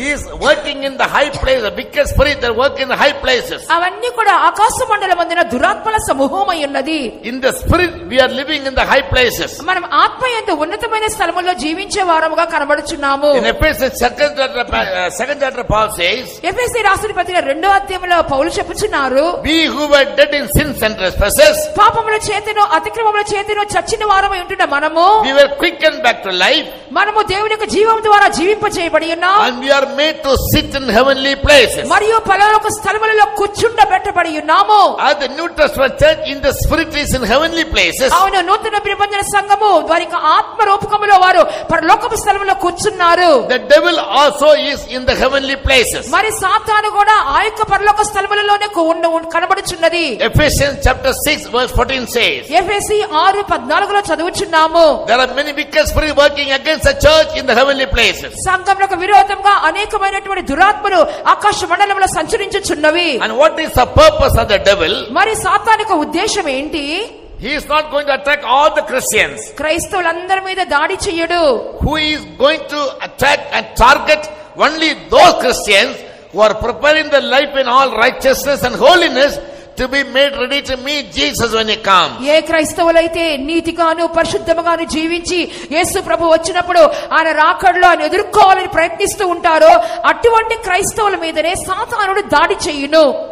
And the Michael the archangel will come and fight against the devil and make a free passage by the man child to go to the throne of God. ప్రధాన దూత అయిన మిఖాయేలు వచ్చి ఆ సాతానుతో యుద్ధమాడి ఆ మగ శిశువు నేరుగా సింహాసనమునకు ఎట్టి ఆటంకము లేకుండా ఎత్తబడుటకు సహాయము చేయును. In Bible wherever read about Michael, Bible గ్రంథంలో ఎక్కడెక్కడ మిఖాయేలు గురించి చూస్తున్నాము, we find him always coming to fight against the devil only. మిఖాయేలు ఎప్పుడు కూడా ఎవరితో యుద్ధం చేస్తాడంటే సైతానుతోనే యుద్ధం చేస్తా ఉంటాడు. When the devil asked for the body of Moses, మోషే యొక్క శరీరాన్ని గురించి సైతాను వివాదం ఆడుతున్నప్పుడు కూడా Michael the archangel came to fight against him. ప్రధాన దూత అయిన మిఖాయేలు వచ్చి అతనితో వాదించుచున్నాడు. When the devil wanted to swallow up the man child, ఎప్పుడైతే సాతాను ఆ మగ శిశువును మృంగేయాలని ప్రయత్నించున్నాడు, Michael comes to fight against him. మిఖాయేలు దూత వచ్చి పోరాడుచున్నాడు. And when Daniel's prayer was hindered by the devil. దానియేలు యొక్క ప్రార్థన కూడా సాతాను ద్వారా ఆటంకించబడినప్పుడు Michael came to fight against the devil. మిఖాయేలు దూత వచ్చి ఆ సాతానుతో పోరాడి ఉన్నాడు. Michael is the captain of the host of God. మిఖాయేలు చెప్పినప్పుడు దేవుని యొక్క సేనకు సైన్యాధిపతిగా కనబడుచున్నాడు. Whenever the devil come to attack your life, సాతాను కూడా నీ జీవితం మీద దాడి చేయడానికి వచ్చుచున్నప్పుడల్లా God sends Michael down to fight on your behalf and he frees you. నీ పక్షంగా యుద్ధమాటగాను దేవుడు పరలోకంలోని మిఖాయేలు దూతని పంపించి సైతాన్ని ఓడింపజేయును. Further you must always pray. దాని కొరకు మీరు ఎల్లప్పుడూ ప్రార్థించువారుగా ఉండవాలి. When Daniel prayed, the angel saved him. దానియేలు ప్రార్థించినప్పుడు దూత అతన్ని రక్షించింది. So praying people will always be spared from the attack or the target of the devil. ప్రార్థించే జనులు ఎల్లప్పుడూ కూడా సాతాను యొక్క దాడుల నుండి సాతాను యొక్క పోరాటముల నుండి జయం పొందిన వారిగా కనబడుదురు. In Revelation chapter 13, ప్రకటన గ్రంథము 13వ అధ్యాయము we read about 3 beasts. 3 మృగాల గురించి చూస్తున్నాము. They are the beasts shown in the chart in your hand as number 4, 5 and 6. మీకు ఇవ్వమన్నటువంటి ఆ పటములో 4, 5, 6 సంఖ్యలు వేసిన పటాలు. Picture 4 depicts 4వ పటము ఏం చూపిస్తున్నది? a beast ఒక మృగము having 7 heads and 10 horns. 7 తలలున్నాయి, 10 కొమ్ములున్నాయి. It is rising out of the sea. అది సముద్రంలోని పైకి వచ్చుచున్నది. And he is the Antichrist, the one word ruler. అతడే అంత్యక్రీస్తు అనగా ఒకే ప్రపంచ నాయకుడు. Why he appears like a beast? మరి ఎందుకు మృగములాగా కనబడుతున్నాడు? Psalm 49 verse 20 says, 49వ కీర్తన 20వ వాక్య ప్రకారముగా man without knowledge బుద్ధిహీనులైనటువంటి మనుషులు is like a beast that perish. అతడు నశించు జంతువులను పోలి ఉన్నాడని వ్రాయబడి ఉన్నది. The one word ruler who will come to rule over the whole world, సర్వ ప్రపంచాన్ని ఏలుబడి చేసే ఒకే ప్రపంచ నాయకుడు వచ్చినప్పుడు he is compared to a beast అతడు ఒక మృగంతో పోల్చబడ్డాడు. because he will rule out God from his administration. ఎందువలనంటే అది దేవునికి విరోధమైనటువంటి ప్రభుత్వముగా కనబడుచున్నది. He will call himself to be God. అతడు తన్ను తానే దేవునిగా ప్రకటించుకుంటాడు. Yes, some of the rulers think like that. కొన్నిసార్లు నాయకులు ఆ విధంగా అనుకుంటున్నారు. In Bible called Nebuchadnezzar of Babylon. Bible గ్రంథంలో కూడా బబులోను దేశముకు రాజైన నెబుకద్నెజరు రాజును కూడా చూస్తున్నాం. When he made Babylon the height of his glory, ఎప్పుడైతే బబులోనును తన యొక్క ప్రభావితము చెల్లించే ఒక he was taken in pride. అంతఃపురంగా కట్టించాడో గర్వించి ఉన్నాడు. So one day he made a very long statue of him ఒకసారి తన యొక్క గొప్ప ప్రతిమను కలగజేసుకున్నాడు. and forced all the people to fall down at it and worship him. జనులందరూ కూడా ఆ ప్రతిమకి పాదాల యుద్ధ పడి నమస్కారం చేయాలని చెప్పాడు. Leaders who rule the people like a dictator, మనుషులను ఒక నియంతల వలె పరిపాలించే రాజులు they will be taken in pride. వాళ్ళు అహంకారముతో నింపబడతారు. So much so that to call themselves as gods. ఇంకా ఏం చేస్తారంటే తమ్ముడు దేవునికి స్థానంలో పెట్టుకొని ఆరాధించమని చెప్తుంటారు. Biblically it is proved, it is natural. Bible గ్రంథంగా కూడా అది రుజువు చేయబడింది. అది నిజంగా సామాన్యంగా జరుగుతున్న కార్యము. Even so, this word ruler, when it comes to rule, అదే విధంగా ఈ ప్రపంచ నాయకుడు ఏలుబడి చేయడానికి వచ్చినప్పుడు he will call himself as God. తనను దేవునిగా చెప్పుకుంటాడు. And he will force the whole world to obey him and worship him. సర్వ ప్రపంచము తనకే సాగిలపడి నమస్కారము చేయాలని బలవంతము చేస్తూ ఉంటాడు. And Revelation 13 chapter 4th verse says, ప్రకటన గ్రంథం 13వ అధ్యాయము 4వ వాక్యములో మనం చూస్తున్నాం. the devil will give him his power, his authority and his seat. ఆ యొక్క సాతాను ఆ యొక్క మృగమునకు దాని యొక్క శక్తిని, అధికారమును, సింహాసనమును ఇచ్చును. Why? దేని కొరకు? The devil in heavenly places, ఆ యొక్క ఆకాశ మండలం ఉన్న సాతాను when he failed to swallow up the overcoming saints, the man child, ఆ యొక్క జయం పొందిన పరిశుద్ధులు అయినటువంటి ఆ మగ శిశువును మృంగే విషయములో విఫలమైనందున he will be pushed down to the earth. ఈ భూలోకంలోనికి వాడు త్రోయిసివేయబడుచున్నాడు. In the earth he will behave or like the devil. అప్పుడు ఈ భూమి మీద సాతాను వలె అతడు ప్రవర్తించుచూ ఉంటాడు. working against the forsaken Christians. ఆ యొక్క చేయి విడిచిపెట్టబడిన క్రైస్తవులకు విరోధంగా క్రియ చేయుచూ ఉండును. Yes, those people who failed to be caught up in the secret coming of Jesus. యేసు ప్రభు యొక్క రహస్య రాకడలో ఎత్తబడకుండా ఎవరైతే చేయి విడిచిపెట్టబడతారో the devil will try to fight against them, and these people will have to go through a time of tribulation for 42 months. సాతాను అటువంటి వారితో యుద్ధము చేయును, మరియు సాతాను వారిని 42 మాసములు వారు ఉపద్రవపరచును. Yes, in Revelation chapter 12 verse 6 and 7 we read. ప్రకటన గ్రంథం 12వ అధ్యాయము 6-7 వాక్యముల్లో చూస్తున్నాము. The woman is the church. ఈ స్త్రీ అని చెప్పినప్పుడు సంఘము. She will be led behind. ఆమె చేయి విడిచిపెట్టబడుచున్నది. The child she gave birth is compared to holy saints or overcoming saints. ఆమె బిడ్డను కనింది కదా, ఆ కనినటువంటి బిడ్డకు పేరే జయం పొందినటువంటి సంఘమై ఉన్నది. Yes, so when the overcoming saints are taken up in the secret coming of Jesus, the woman is pushed down to the earth. ప్రభు యొక్క రాకడలో ఎప్పుడైతే ఈ శిశువు అనగా ఈ జయం పొందినటువంటి సంఘం ఎత్తబడుద్దో, ఈ మిగిలినటువంటి స్త్రీ చేయి విడిచిపెట్టబడుతుంది. And the devil also will push down. ఇప్పుడు సైతాను కూడా కిందకు త్రోసివేయబడుచున్నాడు. And he will be in a great wrath. గొప్ప కోపముతో నింపబడుచు ఉంటాడు. He will try to persecute the woman. Verse 13. Chapter 12 verse 13. ప్రకటన గ్రంథం 12వ అధ్యాయము 13వ వాక్యంలో చెప్పబడిన విధంగా ఆ విడవబడిన స్త్రీకి విరోధంగా ఆ సాతానుడు క్రియ చేస్తూ ఉంటాడు. When the dragon saw that he was cast into the earth, he persecuted the woman which brought forth the man child. ఆ ఘట సర్పము తాను భూమి మీద పడద్రోయబడి ఉండుట చూచి ఆ మగ శిశువును కనిన స్త్రీని హింసించుచున్నాడు. The 300 years 42 months or 1260 days as mentioned in verse 6 is a time of tribulation for the forsaken church or this woman. ఎవరైతే చేయి విడిచిపెట్టబడుతున్నారో అనగా ఈ స్త్రీ అని చెప్పినటువంటి ఆ విడవబడినటువంటి సంఘమును అపవాది 3.5 సంవత్సరాల శ్రమల కాలమందు లేదా 42 మాసములు లేదా 6వ వాక్యంలో చెప్పబడినట్లుగా 1260 దినములు ఆ స్త్రీని శ్రమ పెట్టును. Verse 15 says, out of the mouth of the dragon a flood of water will come. 15వ వాక్యంలో చూస్తున్నాము, ఆ ఘట సర్పపు నోటిలో నుండి ఒక నీటి ప్రవాహం బయలుదేరుచున్నది. And the woman will be carried away by the flood. ఆ యొక్క స్త్రీ అనేది ఆ యొక్క ఆ నీటి ప్రవాహంలో కొట్టుకొని పోవచ్చున్నది. What does water speak of in Bible? మరి నీళ్లు అనగా బైబిల్ ప్రకారంగా దాని అర్థం ఏంటి? Revelation 17:15 says, ప్రకటన గ్రంథం 17వ అధ్యాయము 15వ వాక్యం చూసినప్పుడు the water speak about people, multitude, nation and tongues. ఆ యొక్క జలములని చెప్పినప్పుడు జన సమూహములను ఆయా భాషలు మాట్లాడే వారిని గొప్ప జనములను ప్రజలను చూపించున్నది. What does it mean? దాని అర్థం ఏంటి? The forsaken church will be carried over into the hand of the worldly people. విడవబడిన సంఘం అనేది ఆ లోక జనుల చేతిలోనికి అప్పగించి వేయబడుచున్నది. They will persecute her. వారు ఆమెను హింస పెట్టుదురు. And the antichrist will force her to worship him. మరియు అంత్యక్రీస్తు కూడా తన్ను నమస్కారం చేయాలని చెప్పి ఆమెను బలవంతము చేయును. When they fail to do that, వాళ్ళని చేయకుండా పోయినప్పుడు he will make war with the saints. Verse 7. 7వ వాక్య ప్రకారముగా పరిశుద్ధులతో ఆ అంత్యక్రీస్తు యుద్ధము చేయును. Not only that, అంత మాత్రమే కాదు, if any forsaken Christian fails to worship the antichrist, the one world ruler, ఎవరైతే చేయి విడిచిపెట్టబడ్డారో ఆ క్రైస్తవులు ఒకవేళ ఆ అంత్యక్రీస్తుకు నమస్కారం చేయడానికి తిరస్కరిస్తారో అనగా ఆ ఒకే ప్రపంచ నాయకుని తిరస్కరిస్తారో, chapter 13 verse 15 says, 13వ అధ్యాయం 15వ వాక్యంలో చూస్తున్నాం, they will be killed. వాళ్ళు చంపబడుదురు. So by the killing in chapter 6 verse 8 says 1/4 of the world population will be killed by the one world ruler called the Antichrist. ప్రకటన గ్రంథం 6వ అధ్యాయము 8వ వాక్య ప్రకారముగా ఆ ఒకే ప్రపంచ నాయకుడైన అంత్యక్రీస్తు మూలముగా ప్రపంచ జనాభా సంఖ్యలోని 4 భాగములో 1 భాగము చంపివేయబడుదురు. When he used to rule the world, అతడు లోకాన్ని పరిపాలన చేస్తున్నప్పుడు he will control the whole economy, world economy. అతడు సర్వ ప్రపంచ ఆర్థిక వ్యవస్థను తన చేయబట్టును.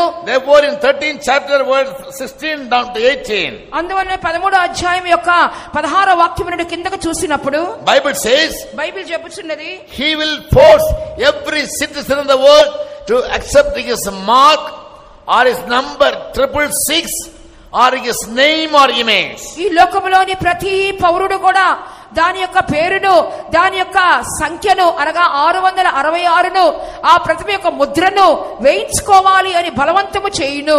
That's what we have mentioned in the chart in your hand as picture number 6. దాని Sorry, గురించి 7. మీ చేతిలో ఇవ్వబడిన పటములో 7వ సంఖ్య వేసిన పటాన్ని చూడండి. 666. 666. Bible says that is the number of a man.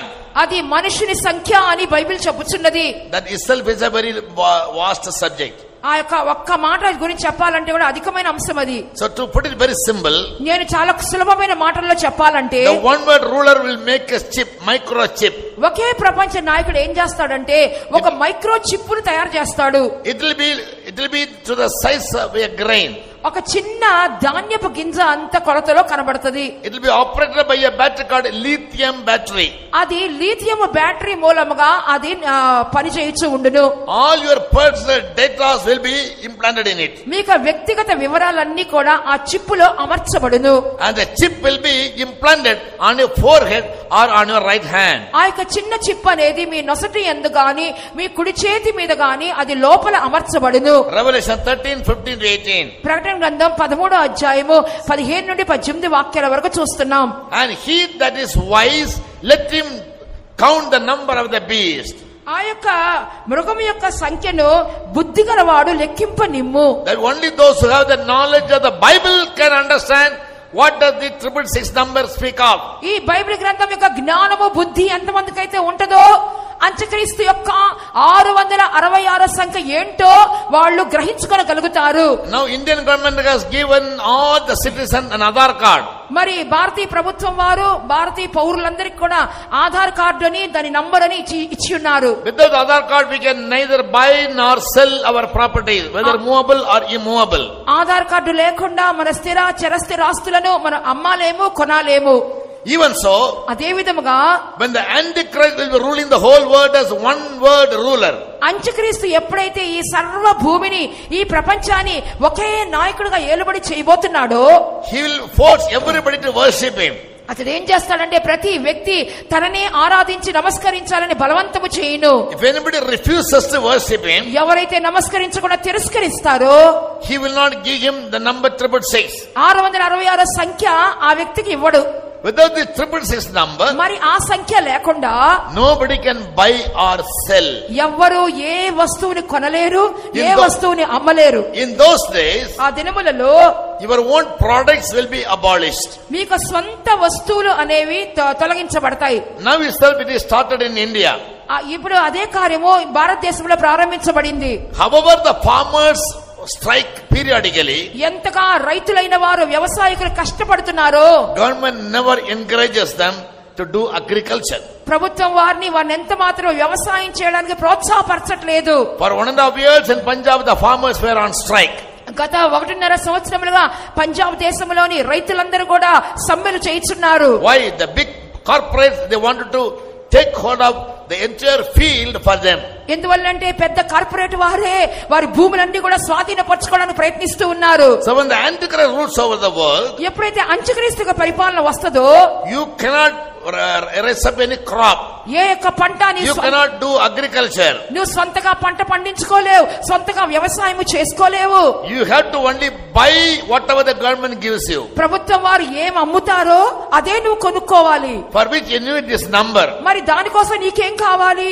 ఈ 666 సంఖ్య కావాలి. To receive this number, ఈ సంఖ్య పొందుటకు you must worship the Antichrist. మీరు అంత్యక్రీస్తుకు నమస్కరించాలి. If you worship the Antichrist, మరి అంత్యక్రీస్తుకు నమస్కరించినట్లయితే Bible says God's wrath will come upon you. Bible గ్రంథం చెప్తున్నది దేవుని యొక్క కోపోగ్రత అట్టి వారి మీదకి God వచ్చును. will kill you because you denied God and you started worshiping the devil. దేవుని తిరస్కరించావు, అంత్యక్రీస్తుకు లేక సైతానికి నమస్కరిస్తున్నావు కాబట్టి దేవుని కోపోగ్రత నీ మీదకి వచ్చును. But if you refuse to worship the Antichrist, మరి సైతాను అంత్యక్రీస్తు వద్దని తిరస్కరిస్తే he will kill you.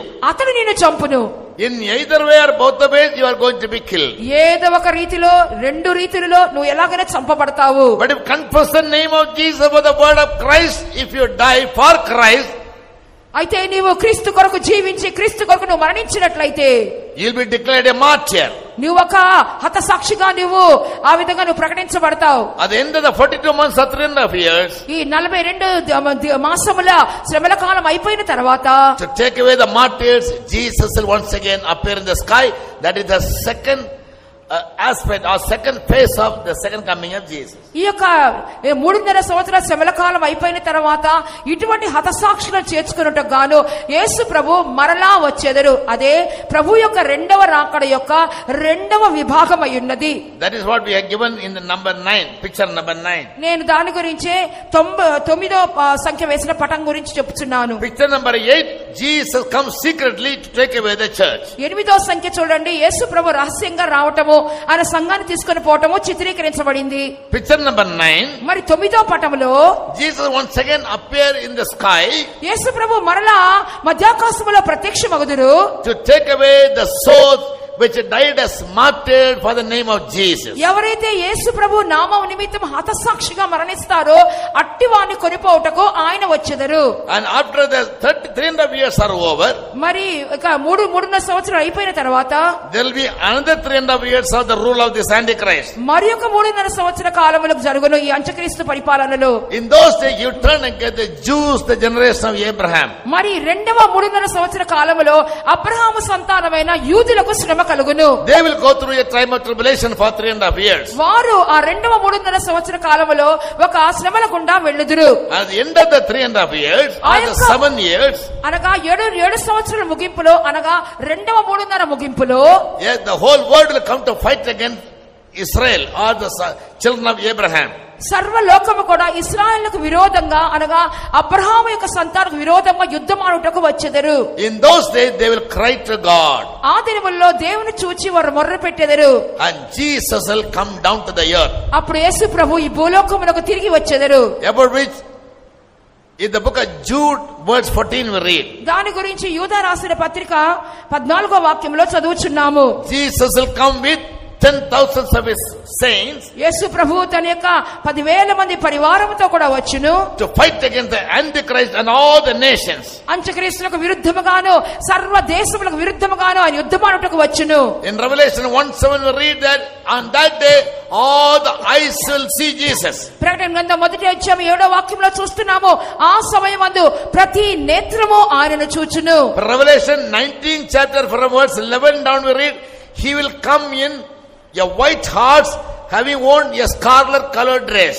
ప్రకటన గ్రంథం 19వ అధ్యాయము 11వ వాక్యం నుండి క్రిందకు చూచినప్పుడు ఆయన ఎర్రని వస్త్రము ధరించిన వాడే ఆయన గుర్రము మీద ఆయన రాబోచున్నాడు. Picture number 10.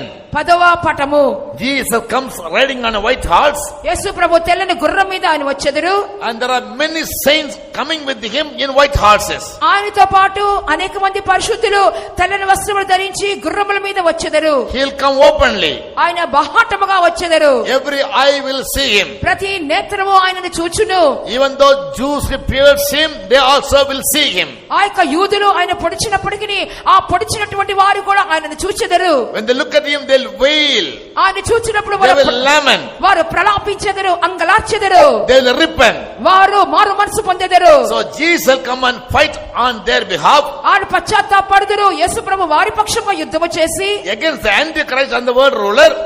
అంత్యక్రీస్తు అయినటువంటి ఒకే ప్రపంచ నాయకుడికి విరోధంగా యుద్ధము చేసి with his resurrected saints.